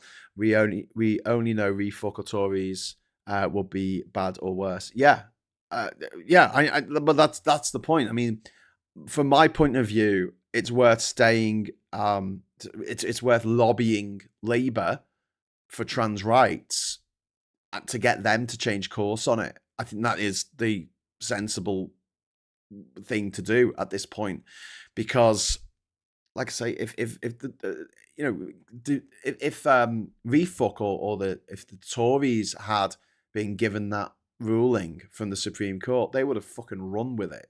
You'd be seeing it right now. You know, Labour are tying itself on knots because it can't make it legal. I mean, this is affecting human rights in Northern Ireland now. You know, the knock-on effect of this stupid fucking decision by J.K. Rowling's fucking neighbour, next door neighbour, was one of the fucking judges. Fuck me. You know, a disgraceful decision, absolutely disgraceful decision, but one that Labour should be able to, in government, should be able to rectify by simply adding using a statutory instrument to amend the Equality Act of 2010 to make it very clear that trans women are women. That's it. The definition of women is cisgender women and transgender women with a gender recognition certificate, and also overhauling the Gender Recognition Certificates, Gender Recognition Act to make it easier to get a GRC. Ms. Paula Thomas, thank you very much for the £10 super chat. The reason Corbyn got elected Labour leader has a lot to do with level of compromise the left had made over the previous 20 years, and I watched the Overton window accelerate rightwards. I think that the reason Corbyn got elected, and I think you're going to struggle trying to convince me otherwise, is that back in 2015, you only had to pay £3 and you could vote for who you wanted to lead the Labour Party. Anyone could from anywhere. And if you don't think there were a lot of entryists who joined the party for a month just so they could vote for who they wanted to lead us into the abyss, then, you know, it's one of my big bugbears that I, at that point, I've been a member since I left university, so it would have been about 15 years I've been a member of Labour. And my vote was worth the same amount as someone who just paid £3 on the website. Loads of entryists, loads of fucking entryists. I think the acquiescence of him being leader from the soft left came about, maybe, yeah, you're right, because of the Overton window being shifted to the right, and we'll give him a go. We'll give him the benefit of the doubt. But he lost the referendum. And then 50 of his fucking shadow front bench left. 50 of them. Not one, not 7, 50 of his shadow front bench fucking said, oh, fuck this shit. He stayed on. Then he led them to a defeat in 2017. Stayed on. led them to a defeat in the European elections in 2019, stayed on. Rode Labour off a cliff. That being the 2019 election in the middle of winter, which couldn't have gone ahead without Labour going, yeah, all right. I know Phil likes to blame the SNP and Lib Dems for that, but fucking hell. Anyway, so by the way, if you were ever considering thinking that Brexit wasn't the most horrific thing that the British have ever done to ourselves, there's a, I mean, it's not the most horrific thing the British have ever done. There's a long list of that, but to ourselves, we've never, no functioning country has ever voted to put economic sanctions on itself. Well, actually, no country has ever voted to put economic sanctions on itself, except for the UK. There's a Times newspaper article there in the top right of the paper that says, "My Crispin O'Day ordeal." Crispin O'Day, huge backer of Brexit, privately educated, of course, very rich person, rapist, apparently. Burnham far ahead of Starmer in Labour vote. 2/3 want new PM by next general election. Andy Burnham will decisively best Keir Starmer in a head-to-head leadership contest, a poll of Labour members has found. Yep, can't disagree with that. We've got Kate Moss. She's there looking at flowers. We've got Lammy to raise criminal age for children. The age of criminal responsibility in England and Wales can be raised from 10 to as high as 14 under plans being considered by the government. We've got in the news here, we've got men buying babies. We've got tapestry ticket fee. We've got anti-Semitism in class. We've got Trump cancels attack. Yeah, Trump chickened out. He said he was going to destroy Iran again and then didn't. Taco. The other one's Nacho, isn't it? The Nacho. Is it Nacho? Not a chance. Hummers opens. Price PricewaterhouseCoopers sued for $8 billion. The liquidators of Evergrande, the collapsed Chinese house builder, are seeking more than $8 billion in damages from its auditor, PwC. Title Dream still alive. A nervy Arsenal beat Burnley 1-0 at home last night, ensuring they will secure the Premiership title if they win against Crystal Palace on Sunday. It'd be funny if Crystal Palace beat them, eh? Guess who Kylie took to a Netflix premiere? I don't know, Nick Cave. And then we've got Slippery Burnham's 2 U-turns in one day. I mean, this is the right-wing paper here. With this other story, I'm secretly giving my 17-year-old daughter my Majoro jabs. Manjaro. Arrest her. Arrest that woman. Whoever gave that interview, fucking arrest her. Do it. Fucking, she's putting her child's life in danger. What the fuck? What the actual fucking fuck? If you are on jabs, you are being monitored by, your doctor. You've got to go and get your blood test taken, your blood pressure. You've got to make sure it's not making you ill. I mean, what the fucking fuck it does she think she's fucking doing? I mean, a lot of the COVID harms, as they're called, not COVID harms, the vaccine harms. A lot of people who have a bad reaction to a vaccine, which is the minority. It's a tiny minority, but it still exists, right? It's usually the puncture of the skin by a metal object that actually causes the problems. You're running a chance of fucking getting sepsis there. And she's giving it to her 17-year-old daughter. Fucking go to the doctors and get it prescribed. I'm sorry, that really upsets me. That really, and they're bragging about it in a fucking in newspaper. Clarkson in hospital having a heart op. He's breathing a lot of lead from the fuel that he's been burning all the years. Starmer sabotages Burnham on Brexit. PM says debate could happen as challenger seeks to keep Leave voters on side. Again, I mean, I'm not gonna go over what I've been saying already today, but yeah. And that's exactly what I would expect Starmer to say at this point. Fine, say it.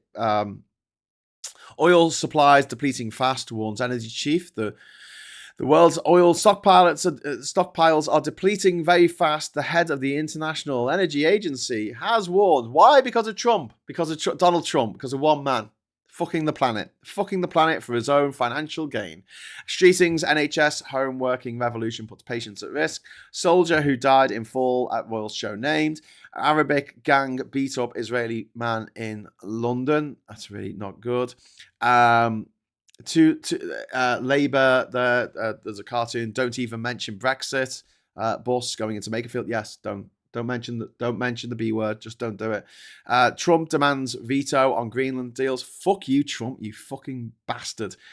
You absolute shit-faced gobshite. Musk loses legal fight against OpenAI. Elon Musk has lost the legal fight against OpenAI. I was cackling to myself about that yesterday. Which is important to do when you are in this situation, right? And then we're going to go into the Mirror here. I won't walk away. Starmer's defiant message. PM rejects call to set out to direct departure timetable and is up for the fight. Yeah, because Burnham hasn't won the election yet. What's the point of setting it out if Burnham doesn't? If he gives up his if he gives up his position as Prime Minister and gives it to West Streeting, Labour's fortunes are going to get even worse. Okay. Britons want to keep the triple lock. No. People who read the Daily Express want to keep the triple lock. The pensioners want to keep the triple lock. Yeah. Pause for thought here. Should anywhere be off limits to dogs? Yes. Burnham, Labour must change to regain trust. I agree. There's Alicia Vikander and Michael Fassbender promoting the gonzo sci-fi action thriller Hope. That's not a great name, really, though, is it? And there's a picture of Nigel fucking Frogface fucking Farage there on the front of the fucking Financial fucking Times. I don't know what that's doing now. I'll just cover it with that. We've got Farage house purchase under fresh scrutiny. We've got deadly outbreaks, more frequent and damaging. We've got the iNewspaper there with HS2 will cost more than NASA's Artemis moon mission. I did mention that this morning. And we've got the Metro here. See hole surgery. Someone having surgery through their eyeball, which is freaks me out. I'm a bit funny about eyes and feet. A bit funny about those things. But yeah, what I'm going to do now is I'm going to go over to the Financial Times. But to spare you your, God, there's an advert just popped up for earwax or something. To spare you having to look at the disgusting visage that is Nigel Farage's horrible face, I will cover it with a frog. So here we go. Right, there you go. That's done. So there you go. There he is. Gobshite. I don't need an advert for eBay. I haven't used eBay for literally years. Okay, so we're at the Financial Times now. We've got Burnham tries to ease markets while vowing to reverse sell-offs. Labour frontrunner backs fiscal rules, gilt yields, retreat following pledge. That's why he did it, my friends. That is why he did it. Because, he has power to make it so the gilt yields go up. What happens when the gilt yields go up? More of the money that the government collects in tax goes on interest on the gilts. Simple as that. So we're paying more back in interest on these loans that the government's taken out, and the more we pay back on interest, the less money we've got to spend on services, the NHS, schools, fixing the fucking potholes, infrastructure, HS2, whatever it is you want to spend your money on, there'll be less of it. This is why he's done it, and this is why I would do exactly the same thing. Wouldn't want to do it, but I would do it if I was Andy Burnham right now. Bush took a denial. Farage's accounts challenge claim he was paid 1.4 million house with TV fee. Yep, he's a lying piece of shit. Who knew? IMF pushes Reeves to cut borrowing without delay. State urged on sale urged on Whitbread. $420 billion US power utility. Trump drops tax battle. The US president has dropped a $30 billion lawsuit against America's tax authority over a leak of his return. So he's essentially suing himself. Well, he wasn't, because it's not his money, is it? It's taxpayers' money that he was trying to get $30 billion worth of taxpayers' money to be put into his bank account. The airlines' confidence grows. European airlines and all refineries will grow more confident. The continent can avoid outright fuel shortages as plants, maximized output and something input. I can't read it because the resolution is too low, unfortunately. But yeah, we are remarkably when it comes to the energy crisis that we should be having. We're not having such a bad energy crisis because of one thing. Say it with me, everyone. Because of the Green Revolution. There you go. That's why it's not as bad as it otherwise would be, because we make energy from the wind and the sun. It's all good. And then we've got the Commerce Bank rejection. Germany's second largest listed lender has formally rejected UniCredit's 39 billion takeover offer. And then we've got Swatch event ends in tears. Pardon me. The Watch Group has been hit by a collector's backlash after launch with a collaboration with someone else was dogged by scuffles at stores with people trying to get watches. What the fuck, man? What the fuck? What the fuck? What the fruitcake? Anyway, Miss Paula Thomas, thank you very much for the £5 super chat. Gilt yields are going up because of Iran's war and low chance of Hormuz reopening. Yep, they went up on Thursday. They went up on Thursday when Ed the Ball, what's his name, West Streeting, decided to announce that he was going to resign from the cabinet, and Andy Burnham announced that he was going to run as candidate in the by-election. Those two things happened, and the gilt yields jumped to a high they hadn't seen since, what was it, 1998? Okay, so we have just triggered the confetti. Yay! Thanks, Miss Paula Thomas. Take Andy. Yeah. So, but you're right, Miss Paula Thomas. There is that factor as well. So, gilt yields are already, facing strain because of Trump's fucking war. I hate him so much. He's just the most grotesque human being, isn't he? The most grotesque human being imaginable. Well, we've got our own version. We've got Nigel Farage. He's fucking grotesque as well. I hate the guy. We're going to go back to the paper now. I've cut his head off, so to speak.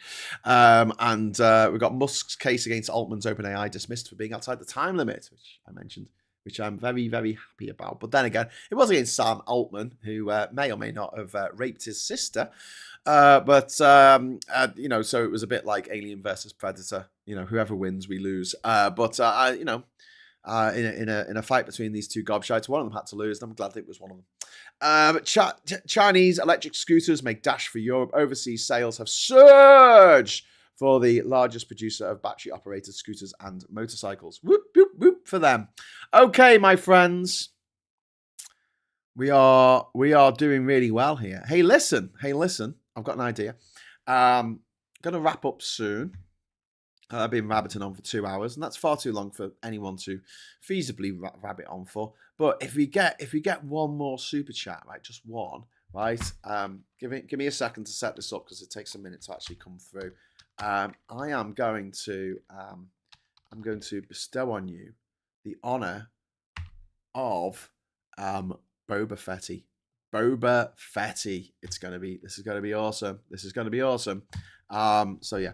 Where were we? We were having a debate, weren't we? Sorry, I was ignoring your messages for too long there, wasn't I? Angry Pagans talking about amphibians. Swatch thing is laughable. I know, Jesus Christ. We should be educating our kids and not up the state to do, teaching about the consequences of actions. Well, Daylight, I don't think we should be teaching children that. I think we should be teaching the older generations that. I'm just saying. The problem is you can't really teach an old dog new tricks, can you? It should be counted as neglect. I'm no centralist. I'm a member of the LGBTQ plus community and supporting my trans friends. Yeah. And I think also, when it comes to pressuring Labour, oh, wow. Wow. Wow. A job has just come up. Communications officer for the number 10 news desk. Okay, now so this has just come up as a job alert. They need the help. The cat just sent me that. Wow. The Prime Minister's office enables the Prime Minister to deliver the government's overall priorities and communicate the government's policies to Parliament. I wouldn't get that though because I'm not. I don't have the connections. Have sharp news judgment and expertise recommending and delivering media handling for high-profile issues. Understand and prioritize complex issues and work to tight deadlines, including in crisis situations. I'm good at that. I remember you like Euros. Here's 5 of them. Oh, thank you so much, Cuthbert. Yay, we did it. Okay, so now we're going to release the Boba Fetty. The Boba Fetty. I'm going to get my head in the right place. Yay! How's it going here? Hey, it's Boba Fett. Boba Fett. Boba Fetty. Boba Fetty. That's what you getty. You get the Boba Fetty. So thanks very much to Cuthbert for triggering the Boba Fetty there, the highest echelon, the highest honor anyone can receive. It's above, you got the George Cross, you got the Victoria Cross, and then you've got the Boba Fetty. So thank you very much. Didn't go to the right school. Yeah. Behaviors, you need to be able to see the bigger picture, communication, influencing, working together, delivering at pace. Oof. Do you know what, though? You get a civil service pension out of that. Fucking hell, you have to work for a month and you'd be set for life, wouldn't you? Well, set for your retirement.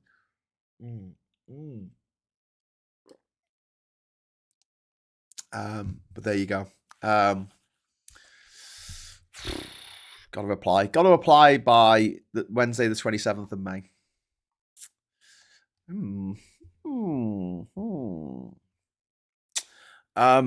Has anyone been watching the Mandami stuff? Like he's just been knocking it out of the park with his social media videos. I think you follow him on TikTok or something, but you should do. Graham, if you go for the job, can we all write testimonials? Thank you very much. I think they're going to pick someone who's worked in the media, and I haven't. I mean, I've not. Not in any sort of. I'm not a professional journalist. I've written for the BBC. I've written for the Guardian and I wrote for the Telegraph once. Only one article that was about me, but I wrote it. It's not. I mean, the thing is, it's like the kind of job that I'll probably make a good go at it. But yeah, it would require me to live in London. Which I don't do. I live here in Durham. It'll all be quite difficult. But thank you very much for the super chat, SG. And just because you're so sweet for giving me £5 there, I will release some more confetti for you. Hey, unlimited confetti. Everyone gets confetti. You get confetti. You get confetti. You get confetti. Everyone gets confetti if you drop a super chat in. But there you go. So we're looking at the mayor of Greater Manchester. Compare with so Mandami's Instagram has 11.5 million followers, whereas Andy Burnham's got 31,000. I don't even think that's his official one. Oh no, his official one as mayor of Greater Manchester is got 15,000. So they do need some help with this. Even Burnham, who I think understands social media a bit better than Stam, but that's not saying much. Do you know what I mean? That's not saying this. This is media. What are you talking about? No, but it's not though, is it? I mean, it's just me fucking waking up each morning and coming up with a fucking speech for 2 hours on the hoof. I mean, anyone could do that, right? Anyone could do 800 of these shows in a row. I'm pretty sure. Graham, can you discreetly set up a raid gun elite? Says L. McPherson. I wish I had someone else like who could do this while I'm streaming, because my worry is first of all that I'll bore you to death while I'm clicking on things, but also when I bring up the live stream to edit it, it brings up the video of it, and if you have too many videos running at the same time, it can sometimes crash OBS and I have to fucking start again. But no, it hasn't crashed OBS, so that's good. Stream settings, edit, customization. Okay, we're getting there. Redirect, add, stream, search videos from other channels. I mean, if I could say anything to Regan, if you could ask him to do one thing, could you ask him not to put so many things upcoming? There's literally like about 17 things he's got here upcoming So when I'm trying to find it on the list, I've got like one video from Bowler Hat Man, one video from Max, one video from Occupy News Network, whoever that is, and loads. And it's hard to try and find it. Just saying, because it doesn't give me the whole title as well. That's another thing. It only gives me like the first couple of words of the title, and they've all got the same thumbnail. It's like, I don't know. It's like trying to do a cryptic crossword while you're presenting a show at the same time. But I have done that. I've done that. So do not fear. Do not worry. That has been done, L. I'm no fan of Burnham. He's too pro-Israel and too Blairite for my liking. However, he will be good for the forgotten regions, a better place to beat Farage, so I could accept him as Labour leader, says a guy with a view. Yeah. I think a guy with a view absolutely nails the head. Absolutely nails the nail on the naily head with that comment, because you don't have to like him.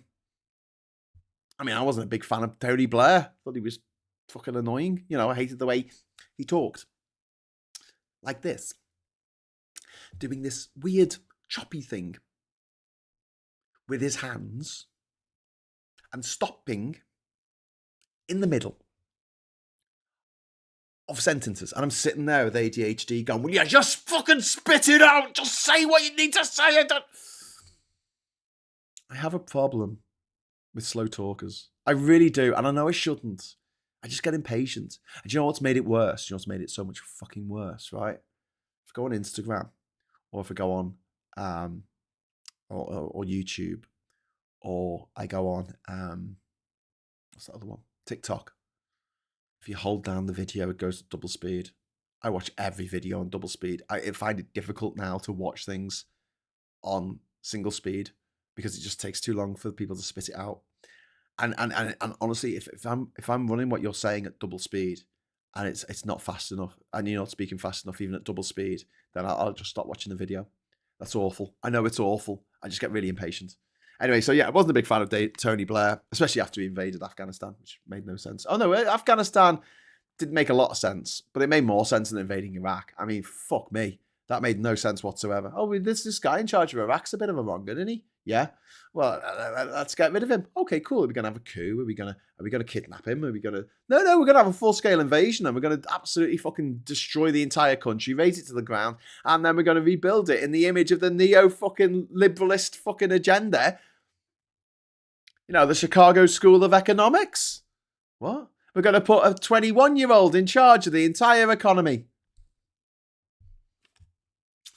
Well, what? A 21-year-old graduate from the Chicago School of Economics.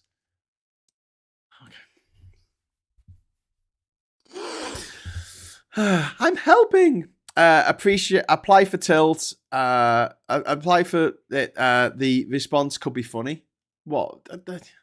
I'm highly sensitive to rejection, you know. But thank you for that. Blah blah CW. Confetti. Woo! Confetti. It's very kind. Graham, scroll down. It's the one at the bottom above the already stream. So the bottom one, unless it says live, then it's that one.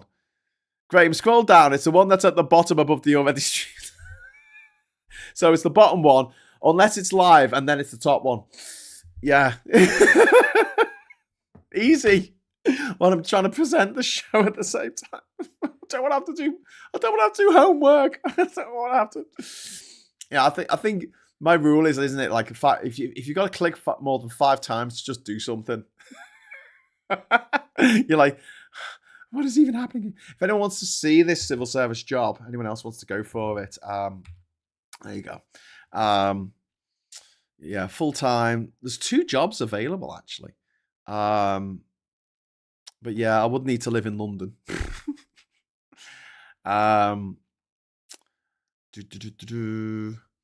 If a non-person with disabilities is put at a substantial disadvantage compared to a non-disabled person, we have a duty to make reasonable changes to our processes. Okay, cool. National feedback has got 3 E's, so that's not how you spell feedback. Security, successful candidates must undergo a criminal record check. I should be all right for that. Nationality requirements. You've got to be a UK national or a national of the Republic of Ireland or a national of the Commonwealth countries that have rights to work In the UK, you can be a national of the EU, Switzerland, Norway, Liechtenstein, and family members of those nationalities with settled or pre-settled status. Blah, blah, blah, blah, blah. Okay, work with the civil service. Number 10, recruitment. Great person to work for veterans. Yeah, you will shape the main duties involve supporting the logistics of Downing Street, press conferences and prime ministerial aerial visits and events. Be able to spot breaking news, be able to influence colleagues and form strong working relationships, play an influential role in the government news desk profession, and work closely with other departments to ensure that the Prime Minister's priorities are reflected in communications. Yeah, God. This didn't require me to live in fucking London. Jesus Christ. Although, you know what? I mean, I don't earn anywhere near this amount, but the salary is between 40 grand and 45 grand. Is that enough to live in London these days? Is that enough to live in London? I don't think so. Oh yeah, Andy's just said that in the chat. Look, 40 to 45k, is that enough to live in London? In that London? I don't think so. Then again, I mean, I could just take the train down each day, each morning. I could go down from Durham to London, and no, Graham. Not many people can do it. You're just fishing for compliments now. Come on, I make it look easy. The thing is, right? If I went up and said, "Listen, mate, I've done thousands of these live streams where I've got to prepare what I'm going to say in advance, sit down, fucking talk for." They're just going to watch half of the video. Not even that. They're going to watch 5 minutes of the video. They're going to see me effing and jeffing. They're going to see me saying, Starmer's a tit. They're going to see me slagging everyone off. And then we're going to be like, this guy's a live wire. He's got to wear a stupid hat. So yeah, I really doubt it. I think they want someone who's going to be, a conformist. But yeah. Yes. Higher executive officer. Okay, so cabinet office policy is the minimum of 60% of your working time should be spent at your principal workplace. For some roles, due to their nature, business need, this may be up to 100%. Requirements to attend other locations for official business will also count towards the level of attendance. Boo yakasha. So yeah, you would have to live in London. Fucking impossible. Absolutely fucking impossible. Anyway. Didn't James May convert a phone box into a house? Possibly. What did he sleep upright? God, how did he get rid of the smell of piss? Universe says, trust me, I'm off to Greece if Reform get in, and if Labour also win, I might need to make a hasty exit because they don't like trans people. I may double down on Streeting 2.0. I think Universe and to other my trans friends who are watching this, we need to lobby the fuck out of Labour. The problem is at the moment is you have the oil companies, and we know that 80% of the anti-trans shite coming out of America is funded in some way by the oil companies. So you got these fucking disgusting billionaires, merchants of death, who want us all arguing about who should use a bathroom rather than arguing about the fastest way to stop polluting the planet to such a point that it becomes unlivable. Obviously, that's not in their interests for us to be talking about that. So they fund this kind of disgusting transphobia. But the vast majority of Labour MPs are quite receptive when we talk. There aren't that many TERFs in Labour. And although they are nowhere near doing what needs to be done to help trans people, there are people, there's no one in Refuck who isn't a TERF. And that's a huge difference. So that if you've got your MP and the Labour MP, get on them relentlessly every day. Just write to them saying, "Look, my rights are being taken away. I don't want to go out in public because of the way that the government has interpreted the Supreme Court ruling. Can you tell me why, in no uncertain terms, why the glossary of terms in the Equality Act of 2010 can't be modified using a statutory instrument to explain that trans women are women," which is what it should say. Don't forget the Supreme Court ruling was just on the interpretation. One sec. Thank you. It was just on the interpretation of the Equalities Act. If you change the Equality Act, then the interpretation of it will change. Especially if you make it crystal clear that trans women are women and trans men are men. End of. I'm lobbying the fuck out of Labour to the left by voting Green. Well, why would they listen to you? Why would they? Don't tell them that. Say I'm not going to vote for you because blah blah blah blah blah. If you do this thing, I will vote for you. It's a much better way to get them on side. If you turn up and say I'm never going to vote for you, they're not going to listen to you. They're just going to be like, okay, because it doesn't matter what they do. You could get them to go into Parliament and make an impassioned speech, which leads to the change in the law that needs to be made to stop people being discriminated against. And you're still going to vote for the Greens, as far as they're concerned. So they won't do it. Lie to them. You have to tell. You can tell me that. Just don't tell them that. Just say I used to support you, and then you've done this, and I'm finding it very difficult to support you now. I think this is disgusting. It's bigoted, and it is. Absolutely, it is. I mean, I'm not saying lie outright. Don't say, I'll bankroll your next bid for Parliament or anything like that. Just admit the point that you're a Green voter. Just say, especially if you voted for them in the first place and you feel that if you let them down, let them fucking know. And let them, don't just do it once, do it every fucking day. Get AI to write the letter for you so you don't have to waste your time. Just get it off to go to the theyworkforyou.com or whatever it's called and write to your MP. Keep writing to them. They've got to respond at some point. They work for you. Let's have a look. Yeah, it is theyworkforyou.com. I'll put that in the link. If Burnham can get building council houses, that'll be fantastic. Yeah, absolutely. Absolutely. Thank you for the super chat, Ryan. Oh, and I've said that I'll give a confetti for anyone else who drops a super chat today. So here you go. This is for Ryan. Confetti. Woo! Kirsty says, I've got a Tory and he's not exactly friendly. Sorry about that, Kirsty. Yeah. If you've got a fucking Tory, then yeah. But if you've got a Labour MP, write to them and explain to them why you won't vote for them unless they change their stance on trans rights or they fight for you. You're going to get much more of an effect than saying, well, I'm going to vote for the Greens. Because, okay, so what? You're going to have 3 more years of shit under Labour where nothing's changing and Labour's not going in a direction to be more inclusive and more, giving more trans rights rather than taking them away. And then you think that the Greens are going to win the next election? They're going to win the next general election? I'll tell you now, there's absolutely no chance whatsoever of that happening. It would be something that has never happened before in the history of the British Parliament. Never. Because they don't have the... I mean, I want to say they don't have the numbers. I mean, they could have the numbers, but they don't have the money to get the numbers. That's the biggest problem. Don't forget, when the Labour movement came along, they had all the money from the unions. They had a lot of money backing them. But the Tories, obviously, they have all the money from the rich motherfuckers and all the money they get given in wills.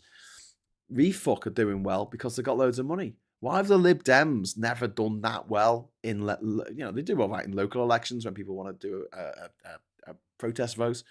But why did they never do well, really, in national elections? They were down to 10 MPs in 2019. 10 fucking MPs. They weren't even the second opposition party anymore. It was the SNP. So after Labour got to ask their questions in PMQ, it was Ian Blackford for the SNP who got to ask the next 2 questions. It wasn't the leader of the Lib Dems. Why? Because they haven't got the money. It comes down to money. Why did Trump get re-elected? Money. Why does transphobia exist? Money. Someone's paying for transphobia. It's the oil companies and Vladimir Putin, who owns an oil company. So there's that. But yeah, the Greens, unless some billionaire benefactor comes along and says we're going to bankroll you up to the hill, they are not going to win in 2029, right? So okay, what 2034 maybe they might be in with a chance. I hate it. I hate that this is the system. I hate that this is the world that we live in. But, I mean, by all means, vote for Greens. And I've got no problem with you voting for the Greens at all. I'm glad that Zach Palancy's come out, and forced the Overton window to the left and forced Labour to, do things like... I don't think that... If it hadn't been for Zach Palancy, I don't think Labour would be talking out loud about rejoining the EU. They've pulled the Overton window back. Brilliant. Good job. Thanks, guys. I really appreciate it, right? I think everyone appreciates it on the left, what the Greens have done. Absolutely. But if you're whole this is your life. This is your life, and the years that you're losing right now because of the dickheads in power who are making stupid fucking decisions. You can do more about it now by lobbying these motherfuckers and writing to them relentlessly. Do not give them a moment off. That would be more effective than going, well, I'm gonna keep your powder dry, and then in 2029 I'm gonna vote for the Greens in my constituency, which, I mean, depends where you live, but yeah, they've only got 5 MPs. I don't know. You know what? If they were backed by a billionaire fucking backer who was like, I'm going to pay for the Greens to do everything, but even like Dale Vance, whatever his name is, he's backing Labour because he's like, well, they're the party in government and I can lobby them and they can actually do things. So I'm with that sort of mentality. Although, you know, you might, your mileage may vary. You might think I'm a tit. So anyway, who else have we got in the chat? Ooh, taking my gloves off at work, so have money. Oh, thanks very much, Kev. That is very kind of you. And Miss Paula Thomas, thank you very much. A simple way to fund new council housing. Allow proceeds of sales to be used to fund new house building. Yeah. Oh, well, again, thank you very much. And we'll launch the confetti. This is for Kev and for Miss Paula Thomas. Woo! Confetti. I'm going to change the subject for a moment. But yeah, talking about council housing. A good way of getting council housing. Right. So, you know, I was talking about pensions the other day. The fact that, you know, there's £3 trillion. Trillion pounds. That's more than that's about our fucking GDP. You know, our entire gross domestic. I think our entire gross domestic product is only about 2.2 billion, isn't it? GDP of UK in pounds. Yeah, it's 3 trillion. So it's our entire GDP for a year, right? And some of that, you know, it rolls on year from year. It's not like the profit we're making or not. It's just the worth of the stuff in our country. So 3 trillion is being held by pension funds. And I mentioned that only 4.4% of that is being spent on UK businesses and UK investments. And if the government make it so that they have to invest 50% in UK companies and UK infrastructure, UK whatever, then that's a lot of free money for the people of the UK, right? But there's something else here: civil service pensions. I just sort of touched on it when we were talking about this job that's coming up with Labour, with the government. Sorry, not Labour, the government. And this is really interesting. I think this is really, really fucking interesting, right? Because there is millions, billions being held in local government pensions. Now, I know that local councils aren't paid, but the executives who work in local councils all over the country are. And you're talking thousands of people who work for councils across the country. And you're talking about pension funds that are absolutely fucking huge. I mean, they might not be 3 trillion, but they're a good chunk of that. Yeah. And the government has control over those pensions in a way that it doesn't have control over private pensions. So yeah, all that money, what are you going to invest it in? Council housing. Fucking make it so. Make it so. Council housing would generate a lot of jobs, reduce living costs, and drag people out of poverty. But those buy-to-let landlords will cry and they won't be able to afford their Range Rovers. Yeah, Andy, you've hit the nail on the head there. When I lived in Plymouth, it was controlled by Tories and UKIP. Ugh. Sorry, you one angry pagan. One good thing of refuck councils, they illustrate that these mouth-breathing weirdos can't run anything from the tap to a bus. Yeah, but I mean, you see the same in America. They're shit at running stuff. They're absolutely shit at it. But the difference is that Trump has got the machinery of the Republican Party behind him. So there's lots of people who know what they're doing. What you're going to see if refuck get in is it's not going to just be dysfunctional at the top because he's not going to care. He's going to put his feet up on the desk and just see how he can feather his own nest. But the rest, this is why they're trying to bring in failed Tories into their party because they need to know how a party works. They don't know. They haven't got a clue. They don't know about parliamentary procedures. They don't know how things go through. They don't know how the law works. They don't know how the ping pong works with the House of Lords. They don't know any of that shit. So you're going to have a lot of MPs if they do well in the next election. You're going to have like 300 odd MPs who will be first time MPs who won't know what the fuck they're doing. Be absolutely fucking clueless, and it is going to be a screaming fucking clown car on fire going off a cliff. It's going to be absolutely fucking awful.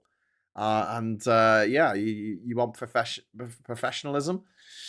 Yeah, you're not going to get it through refuck. So yeah, you're right. It's going to be a fucking shit show. But Nigel Farage will do very, very well out of it, and the rest of us will do very, very badly. Is that Graham? He's running some sort of confetti-based crack den.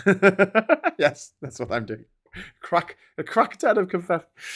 Council housing would generate. I've read that one. A lot of comments on council housing actually in the social housing bill before the current sitting of Parliament. Yep.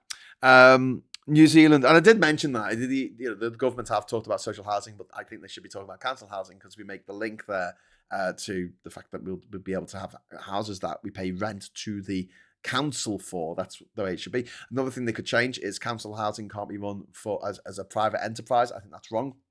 So you build you build streets of houses, not estates. I fucking hate estates, cul-de-sacs, bullshit. No, you build streets of houses with a corner shop at the end of them, and you build these streets, and half of the houses are social housing. You pay your rent to the council, half of them are private, and you pay your rent or you pay your mortgage to buy the house to the council. Okay, like you pay. You buy the house off the council. At the moment, councils can't make houses for profit, and they should be able to. And what that does is it gives a mixed community. So instead of having an entire street of people who are on benefits for one reason or another, another benefit street, which the right can use as a cudgel to say, oh, look at these people not working. Yeah, they're not working because they're disabled. They're not working because they've got the mental health problems. They're not working for a bunch of fucking reasons. But, you put them all together on one street. I, as far as I'm concerned, that's a recipe for disaster. What we're best doing is mixing people up. So yeah, you have someone next to you who's in social housing, but you're in exactly the same sort of house as them. You bought your house off the council. Cool. They can sell those houses. And this is the mad thing. Like at the moment, councils can sell houses. And obviously when you buy your council house, you're giving the money to the council, but they're not allowed to use that money to build more houses. Because the Tory government of the 1980s wants to make it so that we moved all of this social housing, all this nationalised housing, if you like, into the private sector. Pension funds is a huge pot. It is indeed. We need that investment. The thing is, I now a questionable relationship with glitter. I love. There's a thing on the internet, isn't there? Send your enemies glitter. And you send them a card and it opens and just fires glitter everywhere, which is hilarious, but bad for the environment and bad for because it gets into the water.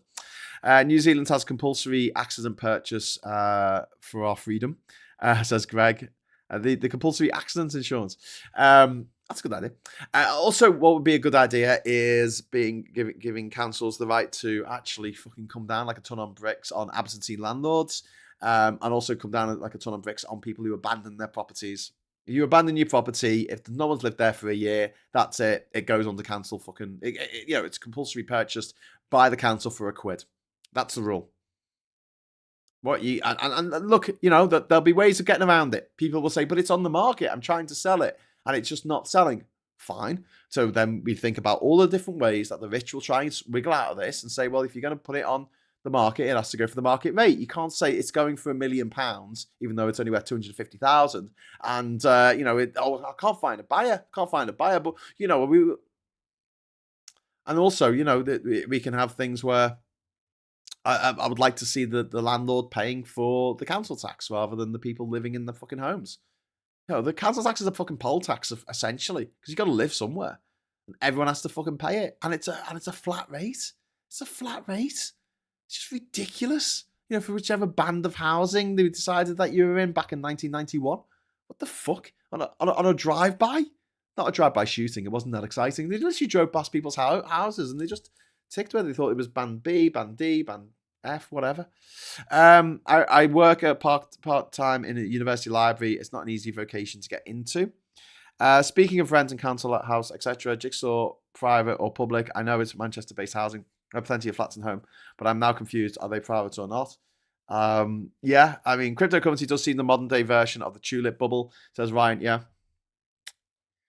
But a lot of people are making a lot of money out of it. They're making a fuckload of money out of it. Trump, one of them, he's made $6 billion since becoming president in America. $6 billion. He's made more money in the last year of being president than he had in his entire life up to that point. So 79 years up to this point. He you know, if the rent for your house is £1,000 a month and your job is minimum wage, you're going to have trouble living. Yeah. It's just why we need social housing. It's just why we need social housing.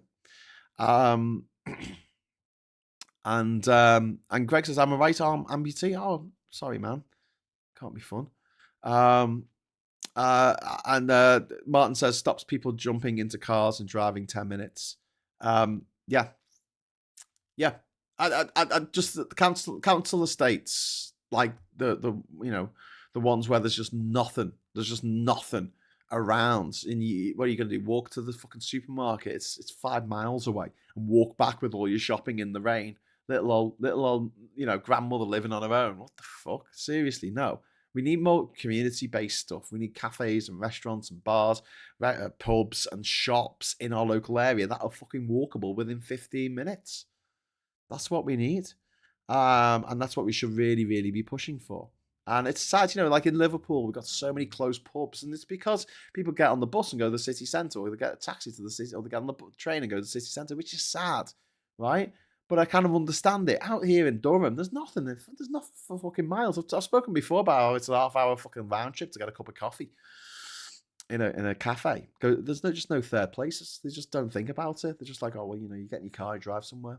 And I hate that. I don't want to. I don't want to get in the fucking car. Thank you very much. I work part-time in a university library. It's not an easy vocation to get into. Yeah. Saw subject, been rejected on another flat this morning. Oh, sorry, Sarah. Fucking hell, he's trying so hard to get a bloody flat. It's so fucking difficult. I think Sarah's like really showing just what it's like to be, in a difficult situation at this time in 2026. Oh, we should have had all this sorted by now. We should have had all this sorted. And yet here we are fighting like rats in a sack because the world in which we live has been skewed in such a way by the right wing, by the progressive, by the a procession of authoritarian right wing governments. We were on a trajectory that economically we were on a good trajectory until 1979 when Thatcher came in. Socially, we were on a good trajectory until I would say 2010 or maybe even 2012. I'll go as far as that. I'll give the Tories the first 2 years, but because they were already following austerity, which made no sense economically. But as far as things getting better for people, you could argue. I mean, under Thatcher, that things didn't get better for a lot of us, but under the Blair Brown years, yes, things did get better. Even if you fucking hate the guys, they did get better. You can't deny that. And now we just fucked it. We just absolutely fucked it. Socially, we've gone backwards, and economically we've gone backwards, and it's painful.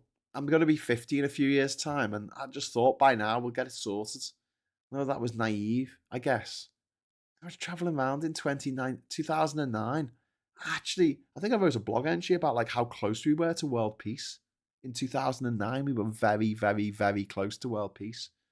Close to a year in which there was no war in terms of 10,000 people. This is the rule. I think 10,000 people killed a year. I think it's 1,000. Sorry, not 10,000. 1,000 people killed violently in a year, and the most deadly war in 2009. And I know, look, the thing's still going on in Afghanistan and in Iraq at the time, but 2009, the most deadly war in the world was the Mexican drug war. It wasn't a civil war. It wasn't a war between two states. It wasn't, America enacting regime change and fucking it all up. I was so hopeful. Naive little fucking 29-year-olds running around the world going, it's fun. We can do it. Yes, we can. Yes, we can. And the response from the establishment, from the oil companies, from the merchants of death, the arms companies, the tobacco barons, it was just to fuck everything for everyone. Yeah.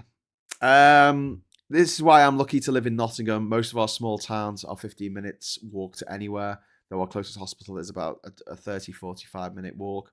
But we don't have walk miles for shop or GP. Yeah. Ryan says mixed housing communities in London have been ruined by gentrification. I hope this will stop in the future. Yeah, but gentrification is only. I don't have a problem with gentrification on its surface because I don't mind a place getting more upper. Well, that's not really upper class, really, is it? But more money being invested in the area, and what comes of that. It's that gentrification, the way that we run it in this country, the way it happens in this country, it pushes all of the people who can't afford to remain there out. Now, if you've still got social housing, council houses that people can't buy, there's always going to be people on social housing using those facilities. And if those facilities, the shops and restaurants and cafes in that area can't accommodate half the people who live in that area, they're going to have to fucking bring the prices down. So yeah, I'm not saying that it's gonna stop gentrification overnight, but it would allow at least a bit of social mobility for people who are on low incomes, who are needing support from the state, who are living in council homes, to enjoy that part of their community and to have nice things. I see that I don't have a problem with gentrification in that for the I don't think that working class people don't deserve swanky things. Yeah, they fucking should, but it needs to be affordable, and that's the problem with gentrification. It makes life in the local area for people on low incomes unaffordable and pushes them out. So a big kickback against that would be a mix of social and private housing, and one in which you cannot buy those council homes. I think that buying your own council homes should be stopped. It should be absolutely stopped because of the you have a community is 50% council homes and 50% council homes and 50% private homes, and then over time it becomes 100% private homes. Yeah, you're going to get that kind of gentrification where people on low income can't live there anymore. So yeah, but yeah, I get what you're saying. A weird note. Saw a flowering tree in Newell Park the other day. Turns out it's a jacaranda. Saw those in Portugal a couple of years back. They aren't supposed to be growable in the UK, says Andy. Well, my favourite pub in Liverpool is the Jacaranda on Slater Street, which is the place where the Fab Four played their first gig as the Beatles. True story. Also, it's a fantastic place just for live music. They play you go down there, there's a band playing until 4 a.m. in the basement. It's just it's fucking brilliant. Lark Lane, great example of a community hub. Yes, Martin, really, really good example. There's lots of social housing around there, but also there's areas where that are very, very gentrified. But Lark Lane itself is somewhere where you can have a good time there, whatever your budget is. I mean, if push comes to shove, you can get some quid a can fucking cider from the co-op and just sit on the park on a sunny day. That's what I do. Anyway, there's been a few floral and trees that have been gifted over to the UK that shouldn't be grown here due to climate and soil, but it's a good sign to see and to say we can all live together. Says Midnight. Yeah. I'm looking at becoming a councillor when I retire, says Greg. Yep, great idea. Jacaranda is the wood Bentley dashboards are made out of. It's a great word as well. I like the word jacaranda. Like there's certain words I just really like the sound of. Jacaranda. Go the Jack. It used to be a quid. It used to be a quid for a bottle of Stella in the Jack when I was working in Liverpool city centre. I used to go to the Jack after work. We used to call fucking pound coins beer tokens. Fucking great. That and the Pilgrim, which isn't open anymore on Pilgrim Street. Fucking great. We had Slaters on Slater Street. We had the Pilgrim on Pilgrim Street. We had the Old Swan in Old Swan. We had the Old Roan in Old Roan. You knew where you were because you just looked at the name of the pub. Anyway, listen, I'm going to head off now. So thanks very much for joining me this morning. Sorry for being a little bit combative. I apologise. Needs to be a little bit more chill. But I just found myself getting a little bit frustrated because this contest hasn't really started in earnest yet, and there's already a lot of people on the left going, "I hope Burnham dies. I hope he burns in hell." And I'm like, come on. I mean, look, we've got to compromise on this. He's the only person who can take the fight to refuck in Makerfield, and also he's the only person who really can lead Labour into the next election and stands a chance of getting what we all want. And do you know what? I was saying, like, the Greens aren't going to win an outright election. They can't. They don't have the numbers. They could perhaps go into coalition with Labour. Imagine that. Labour don't win an outright majority and have to form a coalition government with the Lib Dems and the Greens. Then your vote's going to fucking count, innit? So yeah, that's the Greens and the Lib Dems are not going to team up with Refuck. Refuck's not going to team up with them. They'll team up with the Tories though.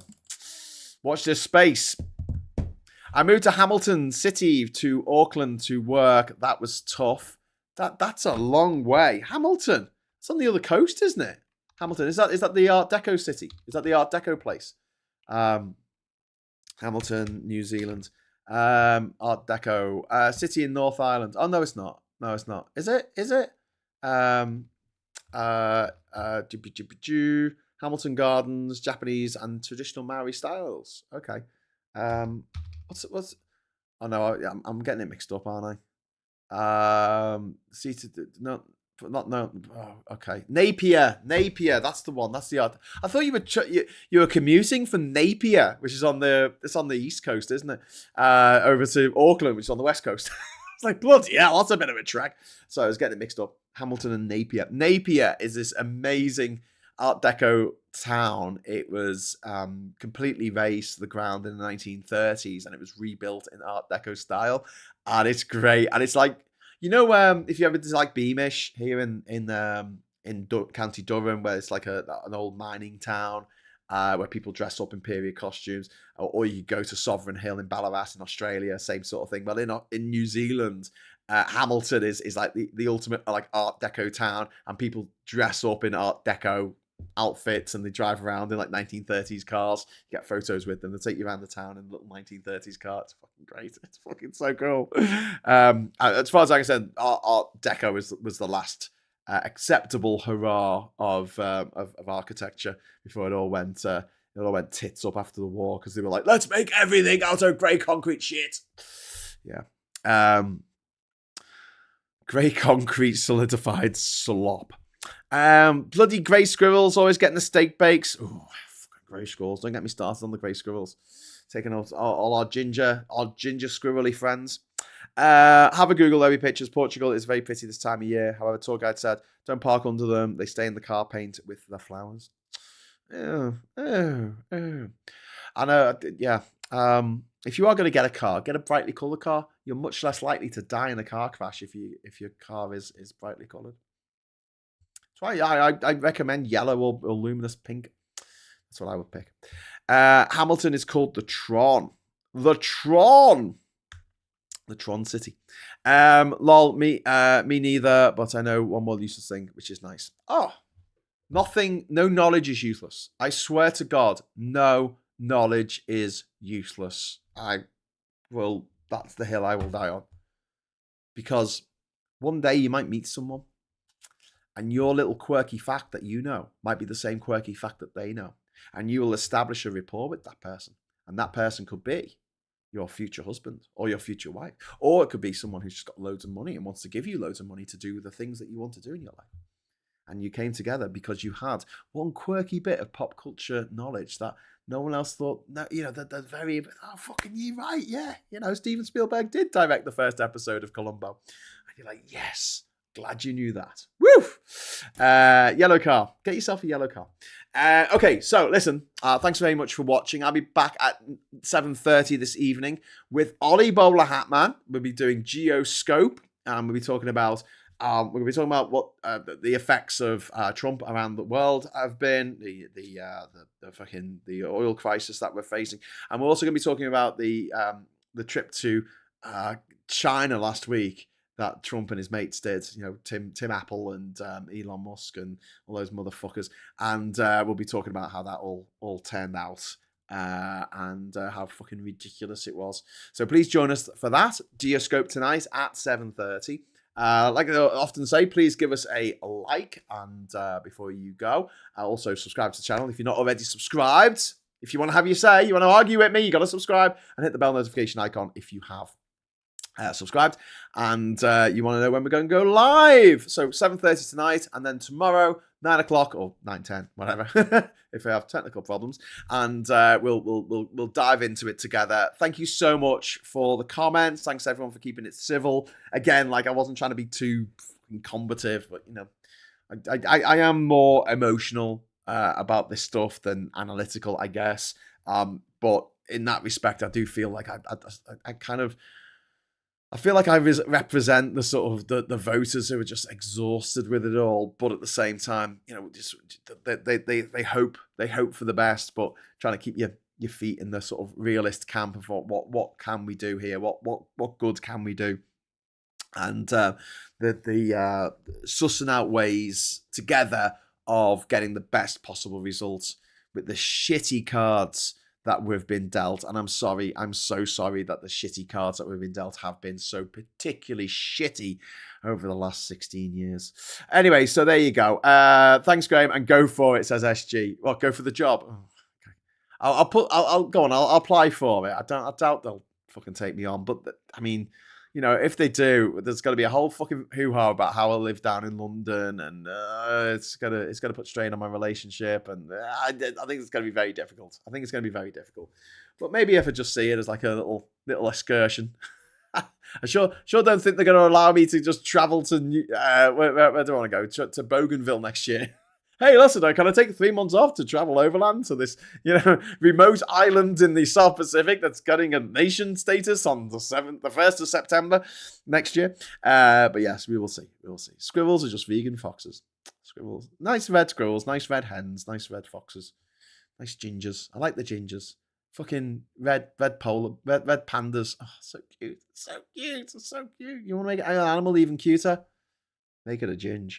Okay, so thanks for watching, and until we meet again, I'll say hello, good evening, welcome, and goodbye.